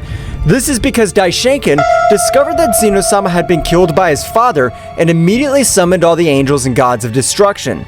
In the majestic realm of all, Daishinkan, the high priest, summoned all the angels and gods of destruction of the existing universes. The atmosphere in the hall was unusually tense, and concern was reflected in the faces of those present. Daishinkan, with his usual calmness, prepared to share the disturbing truth he had discovered. Angels and gods of destruction, the time has come to face a powerful truth. Zeno-sama, our beloved king of all, has been slain. Silence fell over the hall. The angels and the gods of destruction exchanged looks of disbelief and dismay. No one expected that such a tragedy could occur, especially at the hands of someone so powerful. My investigation revealed that the one responsible for this abominable act was Zenos-sama's own father. The news resounded like a somber echo in the room. Everyone present processed the shocking revelation. The omnipresent figure of Zeno-sama, the supreme deity, had been shattered by his own protagonist. Mohito, Sidra's angel, spoke in a worried voice. How is it possible that a being as powerful as Zeno-sama's father could have committed such an act? That is a question for which I still have no answers. But now we must face the consequences of this event. The stability of the multiverse is in danger. Arak, the god of destruction of Quitella, asked, "And what measures will we take in the face of this threat? What'll happen to the throne of Zeno-sama?" That is a question we must discuss and resolve. For now, the throne remains empty, and our duty is to maintain peace and balance. But before we make hasty decisions, we need to fully understand the magnitude of this situation.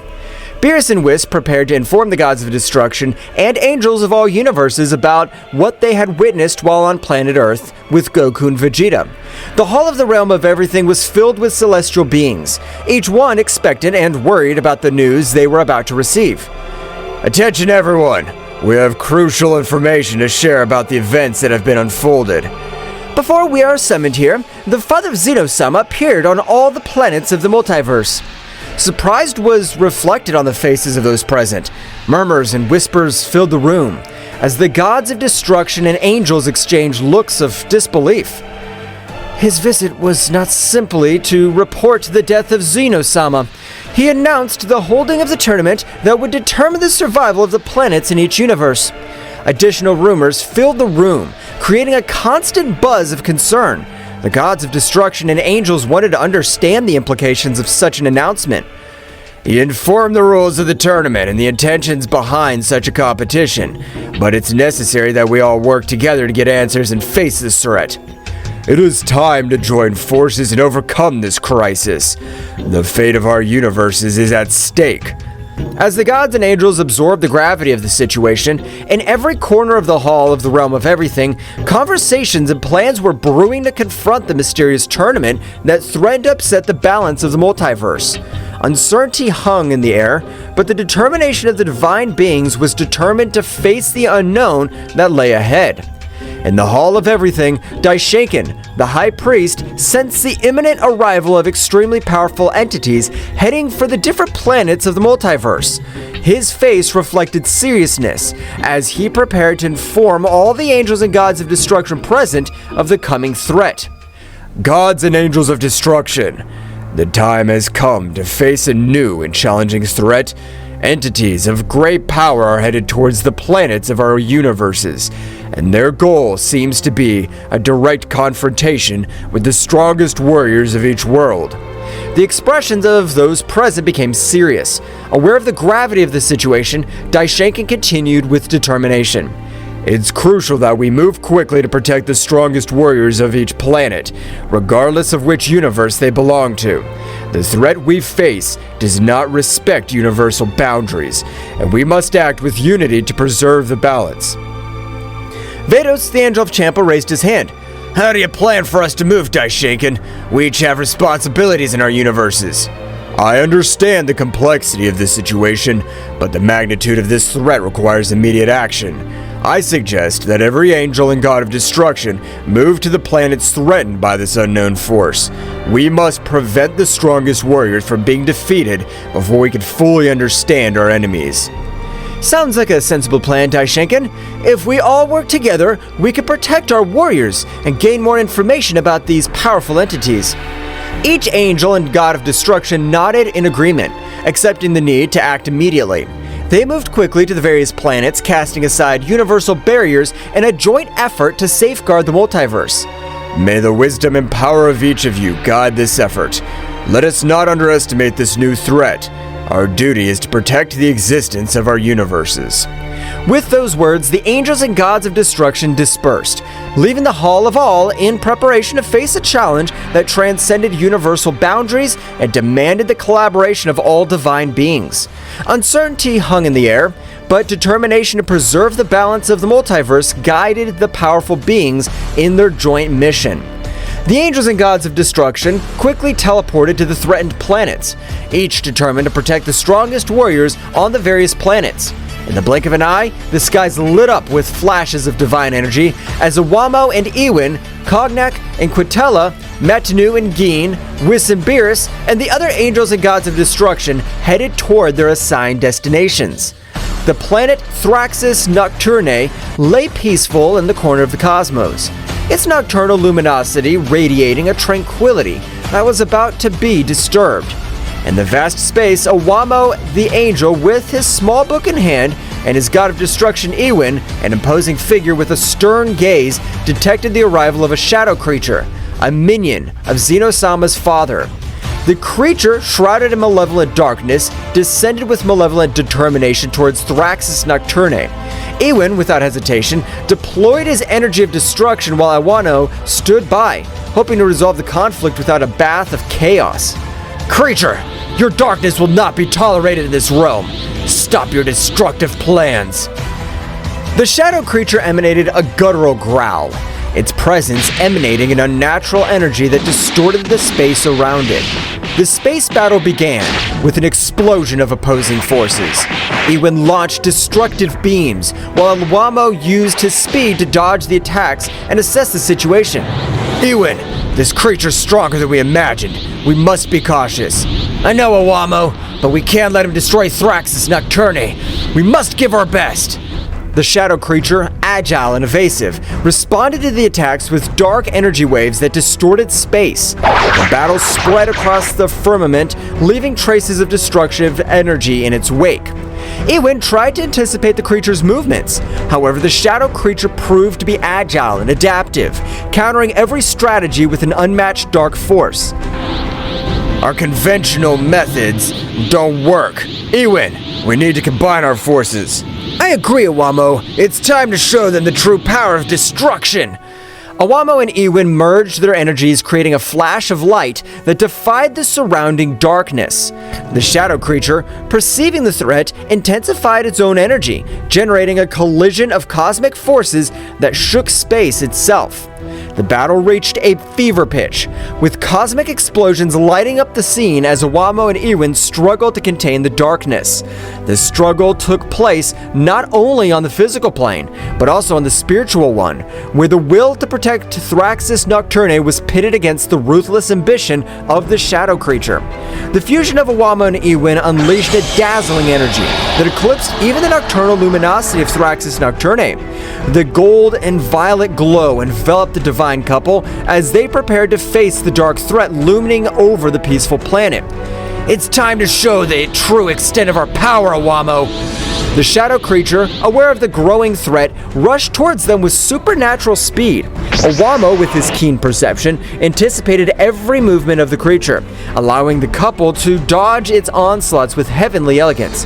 Keep calm, Ewin. We must synchronize our movements to counteract their darkness.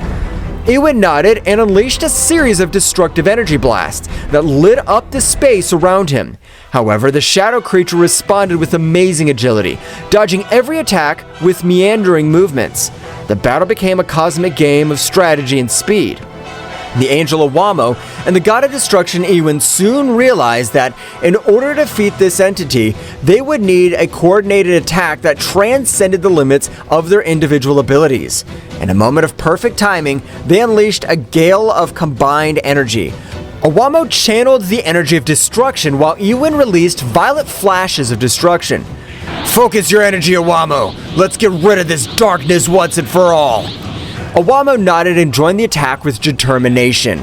The fused energy of both Angel and God turned into a spear of golden and violet light that pierced through space with an impressive speed. The shadow creature, caught in the torrent of power, let out a heart-rending howl as it was enveloped by the luminosity. The impact was abysmal, generating an expansive wave that shook the cosmos. The darkness that enveloped the creature began to dissipate, revealing its twisted and weakened form. Awamo and Iwin, exhausted but triumphant, stood on guard ready for any eventuality. We have managed to contain their darkness, but we can't let our guard down.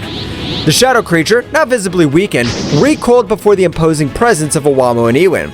The light had prevailed over the darkness in the cosmic corner of Thraxis Nocturne. The divine couple remained firm in their duty to protect the planet that this creature wanted to destroy. However, the battle was not yet over, and the fates of the planets remained uncertain in the vastness of space. After the shocked combined attack of Awamo and Iwin, the space around Thraxis Nocturne was vibrating with the residual energy of the cosmic battle. The shadow creature, apparently weakened, remained suspended in the cosmic void, enveloped in a dark glow that seemed to absorb the surrounding light. The divine couple watched cautiously, aware that the fate of Thraxis Nocturne was still hung in the cosmic balance. Iwin, something's not right. The darkness of that creature seems to be getting stronger instead of weaker. It seems that our attack has absorbed by her, but it shouldn't be possible. How can he transform our energy of destruction to his own power?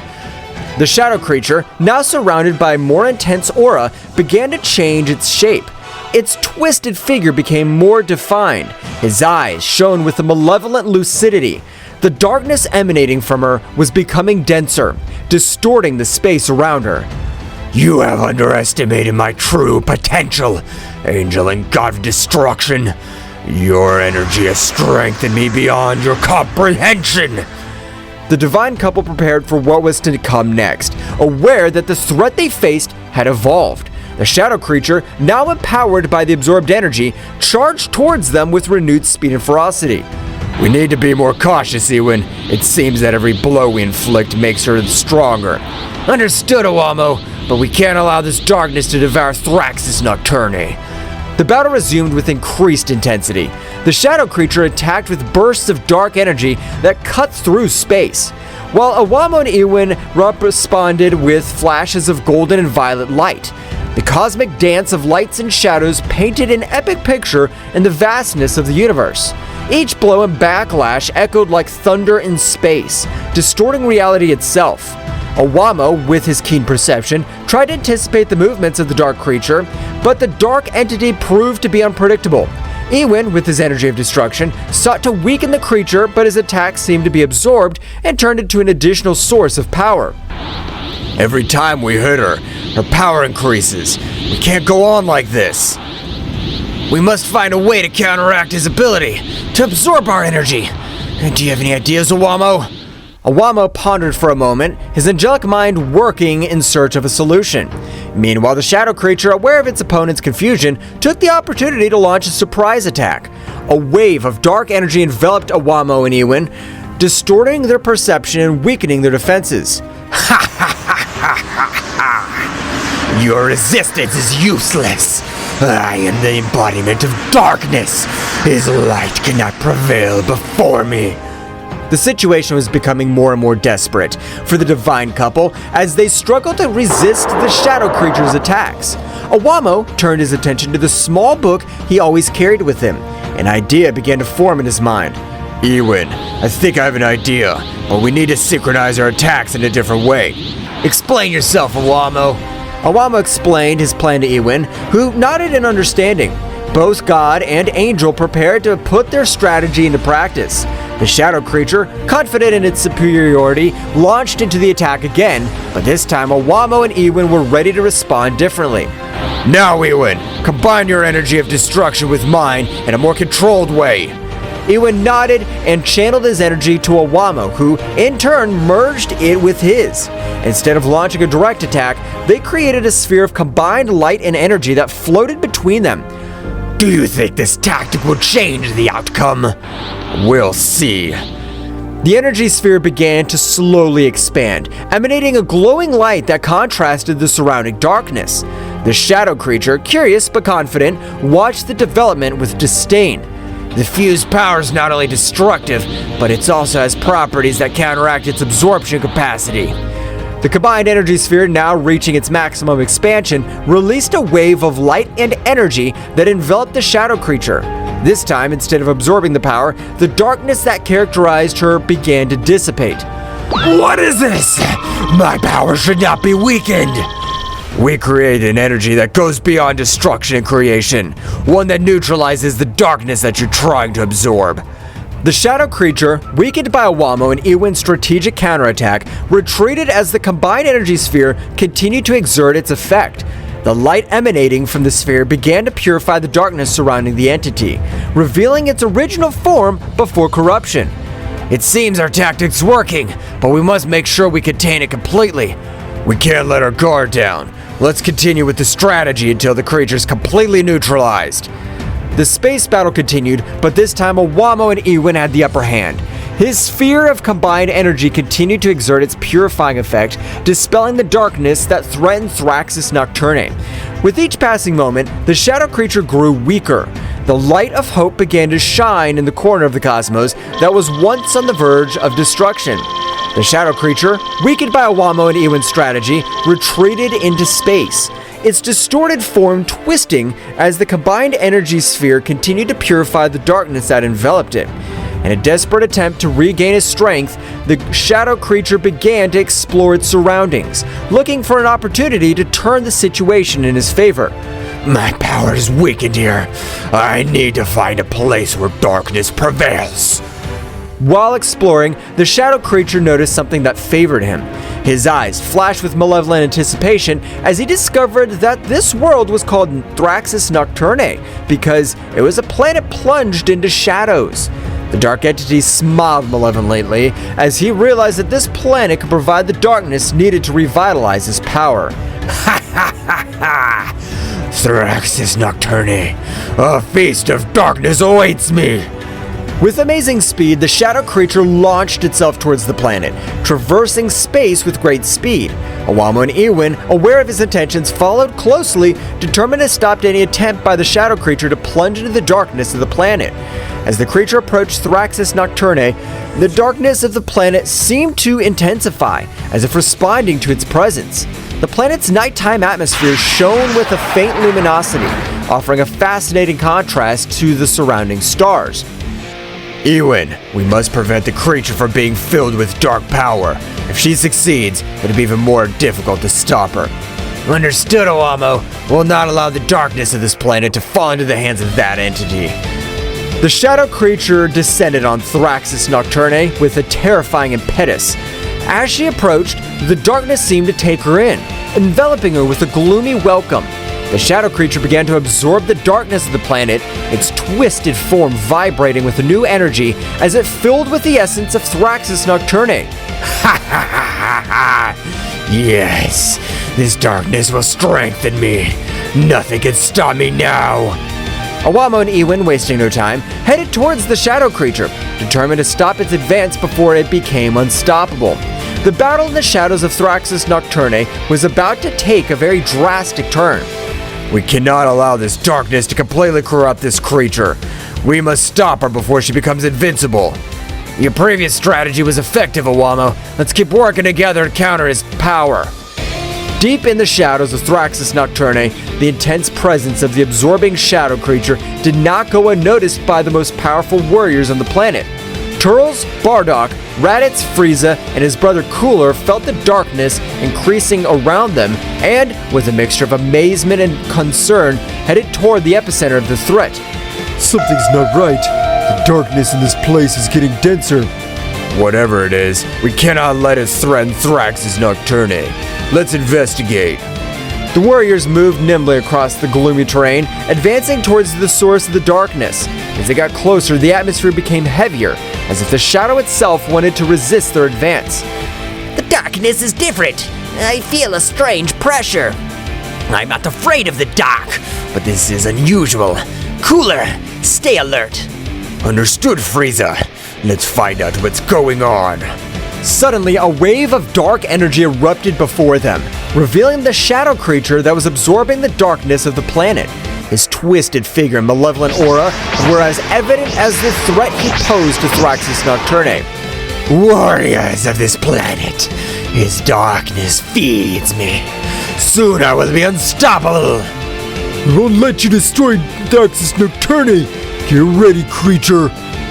The warriors went on the attack, each unleashing their unique power against the dark entity.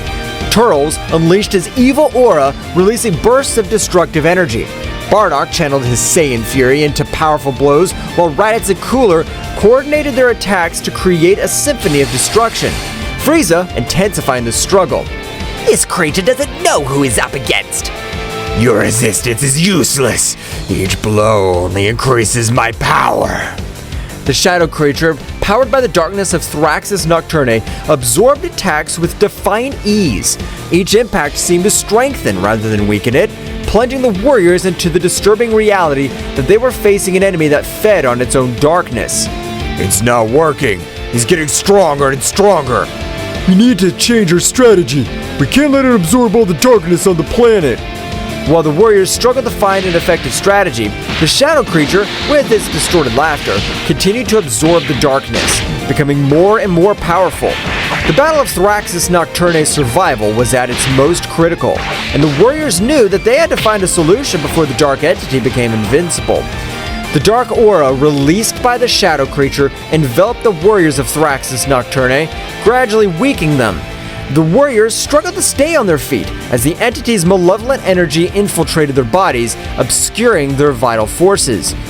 This is it. Too much. I can't let that defeat us like this. The warriors, despite their bravery, were overcome by the darkness emanating from the aura of the shadow creature. At that critical moment, when hope seemed to be fading, a heavenly light pierced the shadows. Owamo and Ewin, the angels charged with protecting Thrax's Nocturne, arrived on the battlefield. The darkness emanating from this creature is breathtaking. We cannot allow it to take over this planet. Time to show these warriors how to fight true darkness. The angel spread his wings, and together with the god of destruction, they advanced towards the shadow creature, his presence radiating a luminosity that defied the malevolent nature of the dark aura. As it approached, the dark entities sensed the arrival of divine beings and turned to face the new threat. More insignificant beings. His light will be devoured by my darkness. Don't underestimate the power of light. Darkness cannot resist the true essence of creation. Owamo extended his hand, and a purifying light enveloped the battlefield, counteracting the dark effect of the creature's aura. Ewin, on the other hand, deployed the energy of destruction, creating a perfect balance between light and darkness. The shadow creature, for the first time, felt the pressure of forces that it could not easily absorb or resist. The conflict took a turn, and the battle became more intense as the angel and god of destruction faced the dark entity with the unique combination of light and destruction. The real struggle starts now. We'll protect Thrax's Nocturne from the darkness you represent. The fight between the angels and the shadow creature reached impressive levels, with bursts of energy illuminating the dark planet of Thrax's Nocturne. Meanwhile, the warriors, freed from the debilitating effects of the dark aura, watched the fight, hoping that their planet would not be destroyed. In the dark skies of Thrax's Nocturne, the stage was transformed into a cosmic battlefield, where divine light and malevolent darkness collided in an epic confrontation. Owamo and Ewin, the guardians of this planet, displayed their celestial power with a grace and precision that defied description.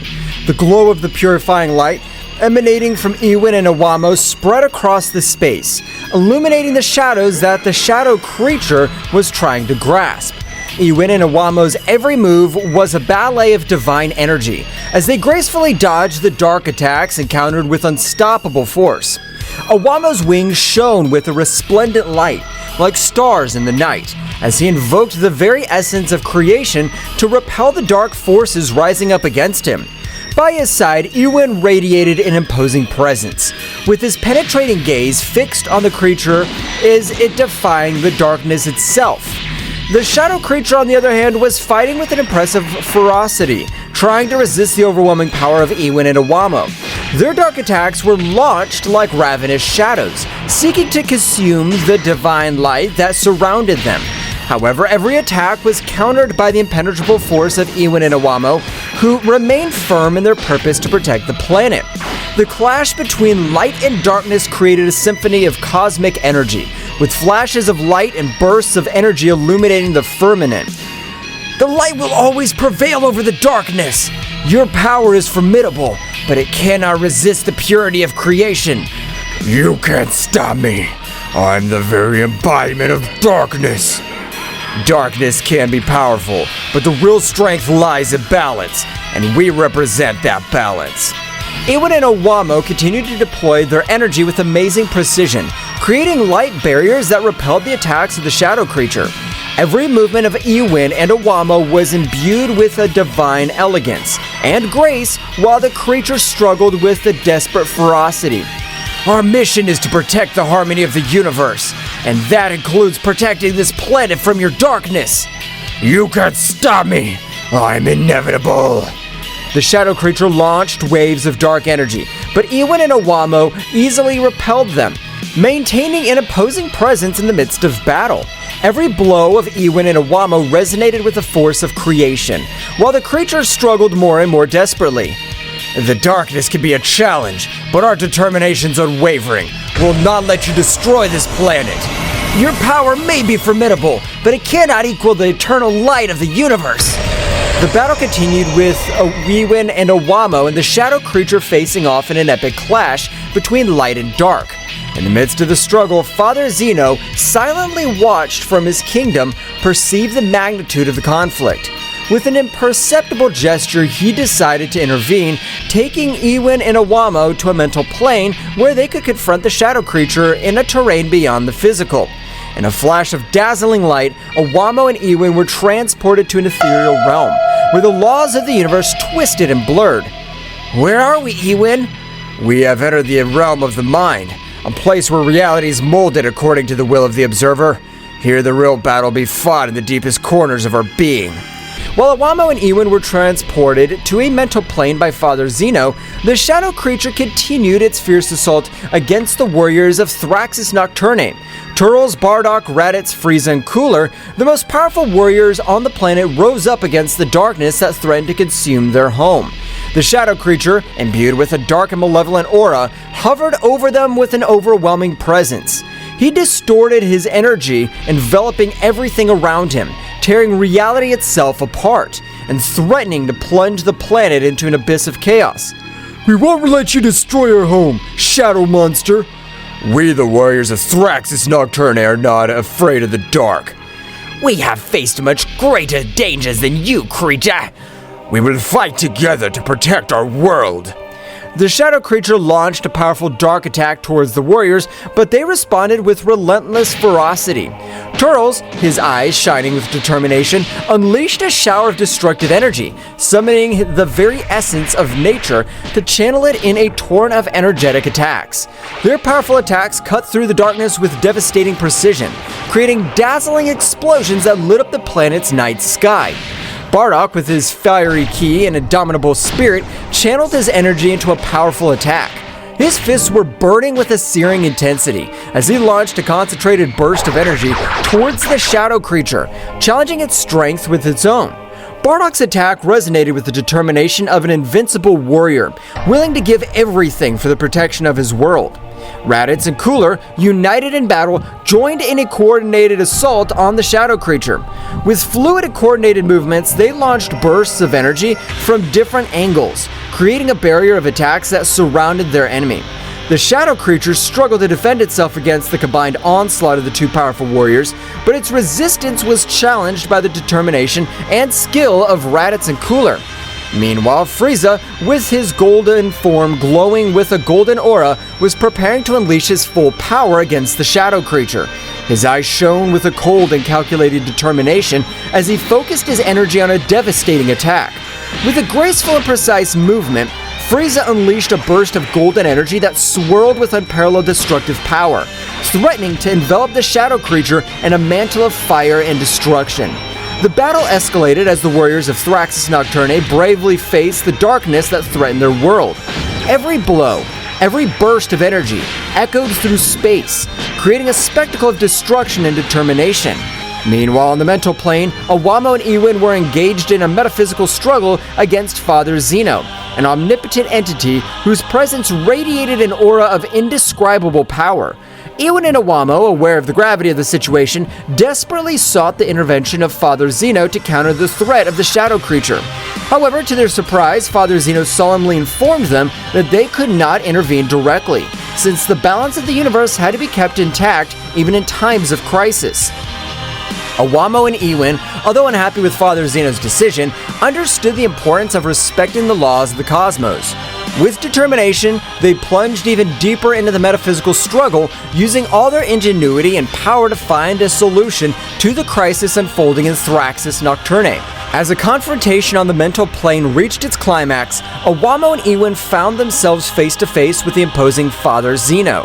His figure radiated an indisputable authority, but also an aura of mystery that aroused restlessness in the Ewin and Awamo. Awamo, with his usual serenity, broke the tense silence that filled the ethereal space. "Father Zeno," he began in a firm but respectful tone, "could it be you that... were you the one who sent the shadow creatures to destroy the planets?" Father Zeno, with an unflappable expression, nodded slowly. "I did it for the good of the universe," he replied calmly. Although his voice resonated with a power that shook Ewin and Awamo, sometimes drastic measures must be taken to preserve the cosmic balance. Ewin, with a flash of indignation in his eyes, could not contain himself anymore. "But that doesn't justify the chaos and destruction you've unleashed," he exclaimed, his voice echoing with unshakable determination. "There are other ways to restore balance without resorting to violence and darkness." Father Zeno observed the god of destruction and his angel with a penetrating gaze, as if he were evaluating their words and their posture. "Your compassion is admirable, but sometimes it's necessary to sacrifice a few pieces to save the entire board," he said in an enigmatic tone. Awamo and Ewin exchanged determined glances. Although they respected Father Zeno's authority, they knew that they had to follow their own principles and convictions.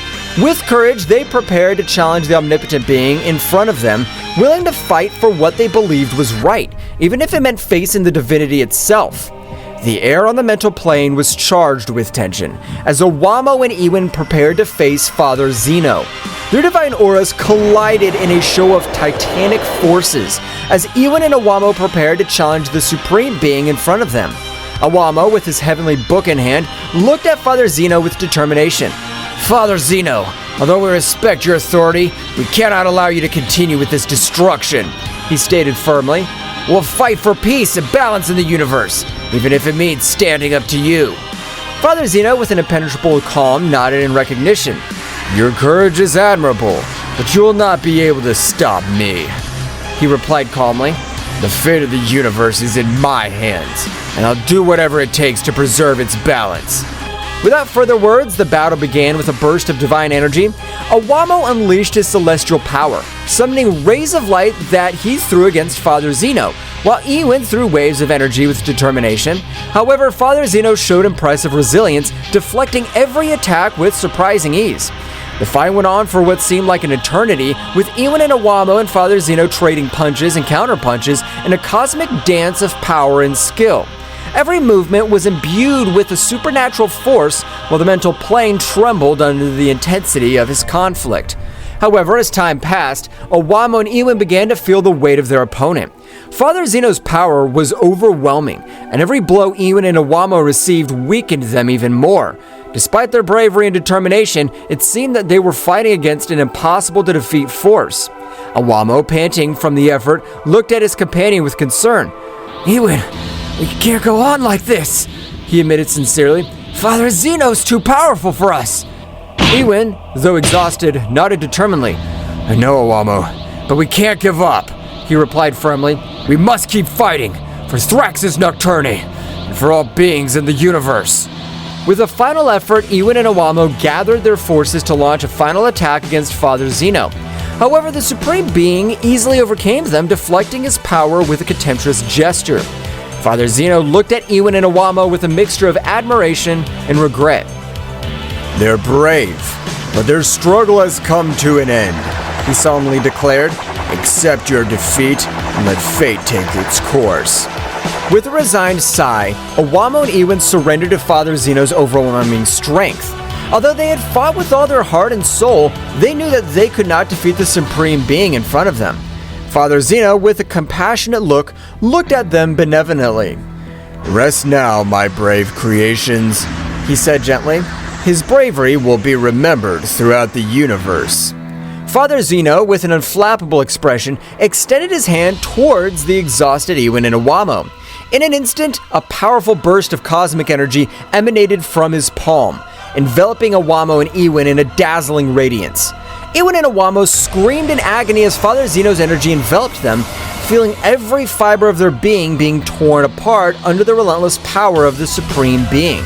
Their bodies, imbued with divine light, were slowly consumed in the maelstrom of energy, fading little by little into the ether of the cosmos. Awamo and Ewan fought with all their might to resist the cataclysm that engulfed them, but it was useless. The power of Father Zeno surpassed them in every respect, and they were soon reduced to mere shadows of their former glory. With the last gasp, Awamo and Ewan exploded, leaving body parts all over the mental space, dissipating into cosmic nothingness while their essence merged with the universe. At that precise moment, we return to the earthly plane, where the fierce battle between the most powerful warriors of Thraxus Nocturne and the shadow creature was reaching its climax. Bursts of energy and thunderous crashes echoed in the air, while Bardock, in the middle of the combat, glimpsed Awamo and Ewan, who were lying unconscious on the ground, enveloped in a halo of divine light. Surprise and dismay were reflected on the faces of the warriors, who momentarily stopped their frantic struggle upon realizing the situation.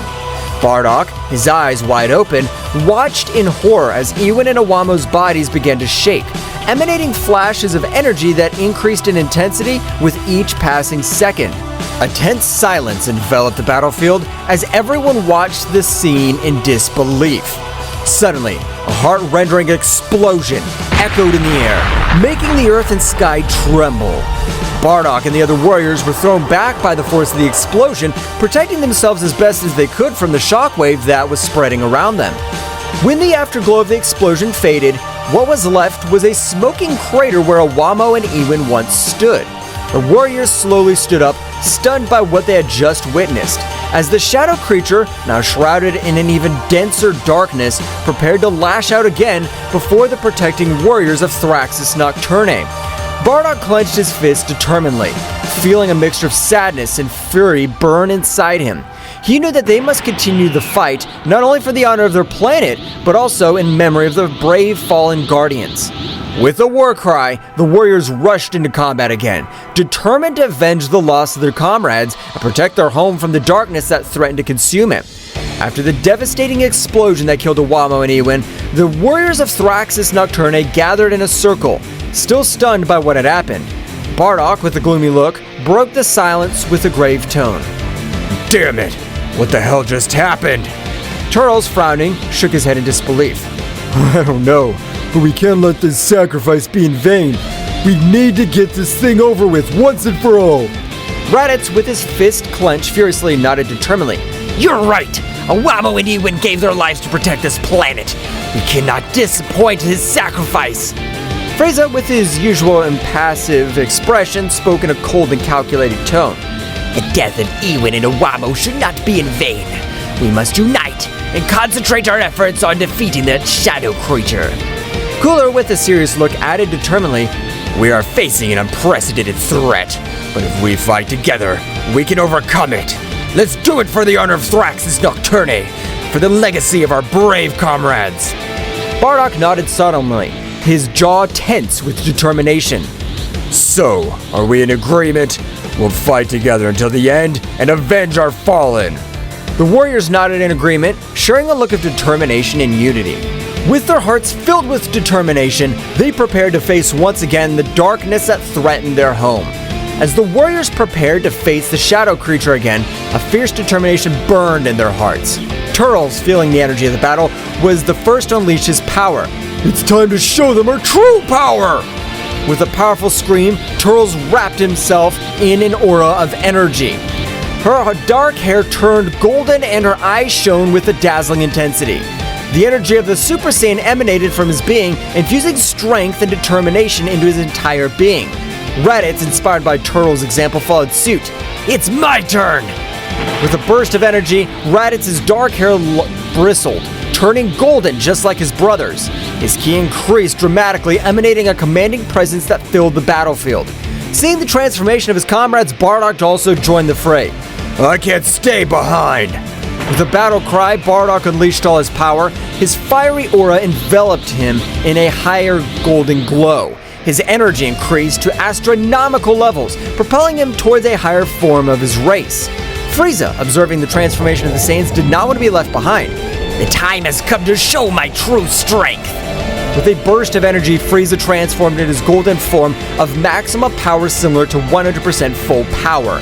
His body radiating a golden glow.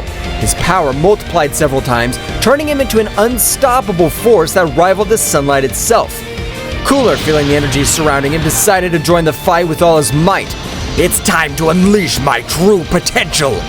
With a flash of energy, Cooler transformed into his metallic form, his body glowing with a metallic luster. His stamina and power increased exponentially, making him an invincible force that would defy even the gods.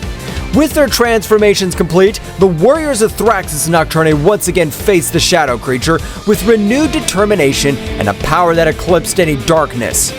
In the skies of Thraxus Nocturne, the battle continued as the transformed warriors faced off against the shadow creature, a being whose dark power threatened to devour everything in its path. With each of the warriors unleashing their full potential, the cosmos trembled under the force of their epic showdown. The golden aura of Turles, Raditz, and Bardock, combined with the imposing presence of Frieza and Cooler in their transformed forms, formed a dazzling spectacle in the night sky. Energy flickered around them, lighting up the darkness with golden and silver flashes as they prepared for the final showdown. The shadow creature, sensing his power of his adversaries, emanated a rumbling roar that echoed through the planet. His dark form seemed to twist and distort as he prepared for the final assault. It's time to end this once and for all! With a battle cry, Turles lunged forward. His speed increased by his Super Saiyan form. The shadow creature responded with an onslaught of dark energy, but Turles nimbly dodged it, moving with astonishing speed across the battlefield. Raditz and Bardock followed Turles' lead, attacking with relentless ferocity. Their blows echoed in the air, each one charged with the strength of his determination and the desire to protect his home planet. The shadow creature's attacks were swift and fierce, but the Saiyans deftly dodged them, responding with even more powerful blows. Father, let's keep the pressure on this thing! We can't let it destroy our home! I know, we're not going to allow this monster to destroy Thraxus Nocturne! Our power is more than enough to end it! That's right! You taught us to fight with courage and determination! We'll not back down before this creature is destroyed! Take this! The shadow creature dodged Bardock's attack with agility, launching its counterattack with its sharp claws. Careful, Father! Don't worry about me. I'm more than ready for this. And take this too! Raditz's attacks hit the shadow creature hard, but it quickly recovered and counterattacked with a surge of dark energy. Damn, this thing's tougher than I thought. We can't give up now. Our planet depends on us. You're right. Let's show you what we're capable of. The two Saiyans launched into the air attack once more with renewed determination. Their blows echoed in the air, each one charged with the strength of his determination and the desire to protect his home planet. The shadow creature, although resistant, was overcome by the ferocity of the Saiyans. Turles, with his golden hair flowing behind him, launched a quick series of precise punches, each one carrying with it the power of his transformation into Super Saiyan. His movements were fluid and graceful, as if he were dancing around his enemy, dodging every attack with impressive agility. There's no escape for you, monster. Your darkness can't compete with the power of the Super Saiyan. With a battle cry, Turles lashed out at the shadow creature, striking with overwhelming force. Every blow resounded in the air, shaking the battlefield with its power. The shadow creature was fighting desperately, but its attack seemed weak compared to Turles' ferocity. Meanwhile, Raditz and Bardock were continuing their assault on the shadow creature. Their attacks were coordinated and precise, each complementing the other in a deadly dance of destruction. The shadow creature found itself increasingly cornered, unable to cope with the combined might of the Saiyans. "Come on, father, we know we can stop this thing!" I know, Raditz. Let's keep pushing until there's nothing left of this creature. With renewed determination, the two Saiyans redoubled their efforts, launching a series of devastating attacks against the shadow creature. Each blow echoed in the air, carrying with it the weight of his determination and the desire to protect his home planet. Frieza and Cooler were watching the battle intently from a distance, their cold gazes evaluating every move of the Saiyans and the shadow creature. As the fight intensified, they noticed with increasing concern how the shadow creature began to gain more strength, releasing a dark energy that threatened to destabilize this situation. "It seems that the things are getting more complicated than I expected." Yes, the shadow creature seems to be gaining ground. If we don't intervene soon, we could face an even more dangerous situation. With a cold determination, Frieza and Cooler exchanged a glance before heading towards the battlefield. His presence made itself felt immediately. His overbearing aura flooded the area as they prepared to face the shadow creature. "Looks like we need to intervene before things get out of control." I agree. We cannot allow the shadow creature to wreak more havoc on our planet. With surprising speed, Frieza and Cooler launched into action, deploying all the power in an effort to contain the shadow creature. His attacks were precise and devastating, each blow carrying with it the weight of his determination and the desire to protect his home. However, the shadow creature was not going to be easily defeated. With a thunderous scream, he split into 4 separate beings, each one darker and more malevolent than the last. The earth trembled under their weight as they advanced towards the warriors, ready to unleash their fury on them. "It seems that this creature has more tricks up its sleeve than we thought." It doesn't matter. We have our own tricks. Well, guys, this is all for today's chapter. I hope you liked it and it was to your liking. Now, don't forget to leave your powerful like Supreme God level, comment, and subscribe. Now, without further ado, see you in a new video. Until next time.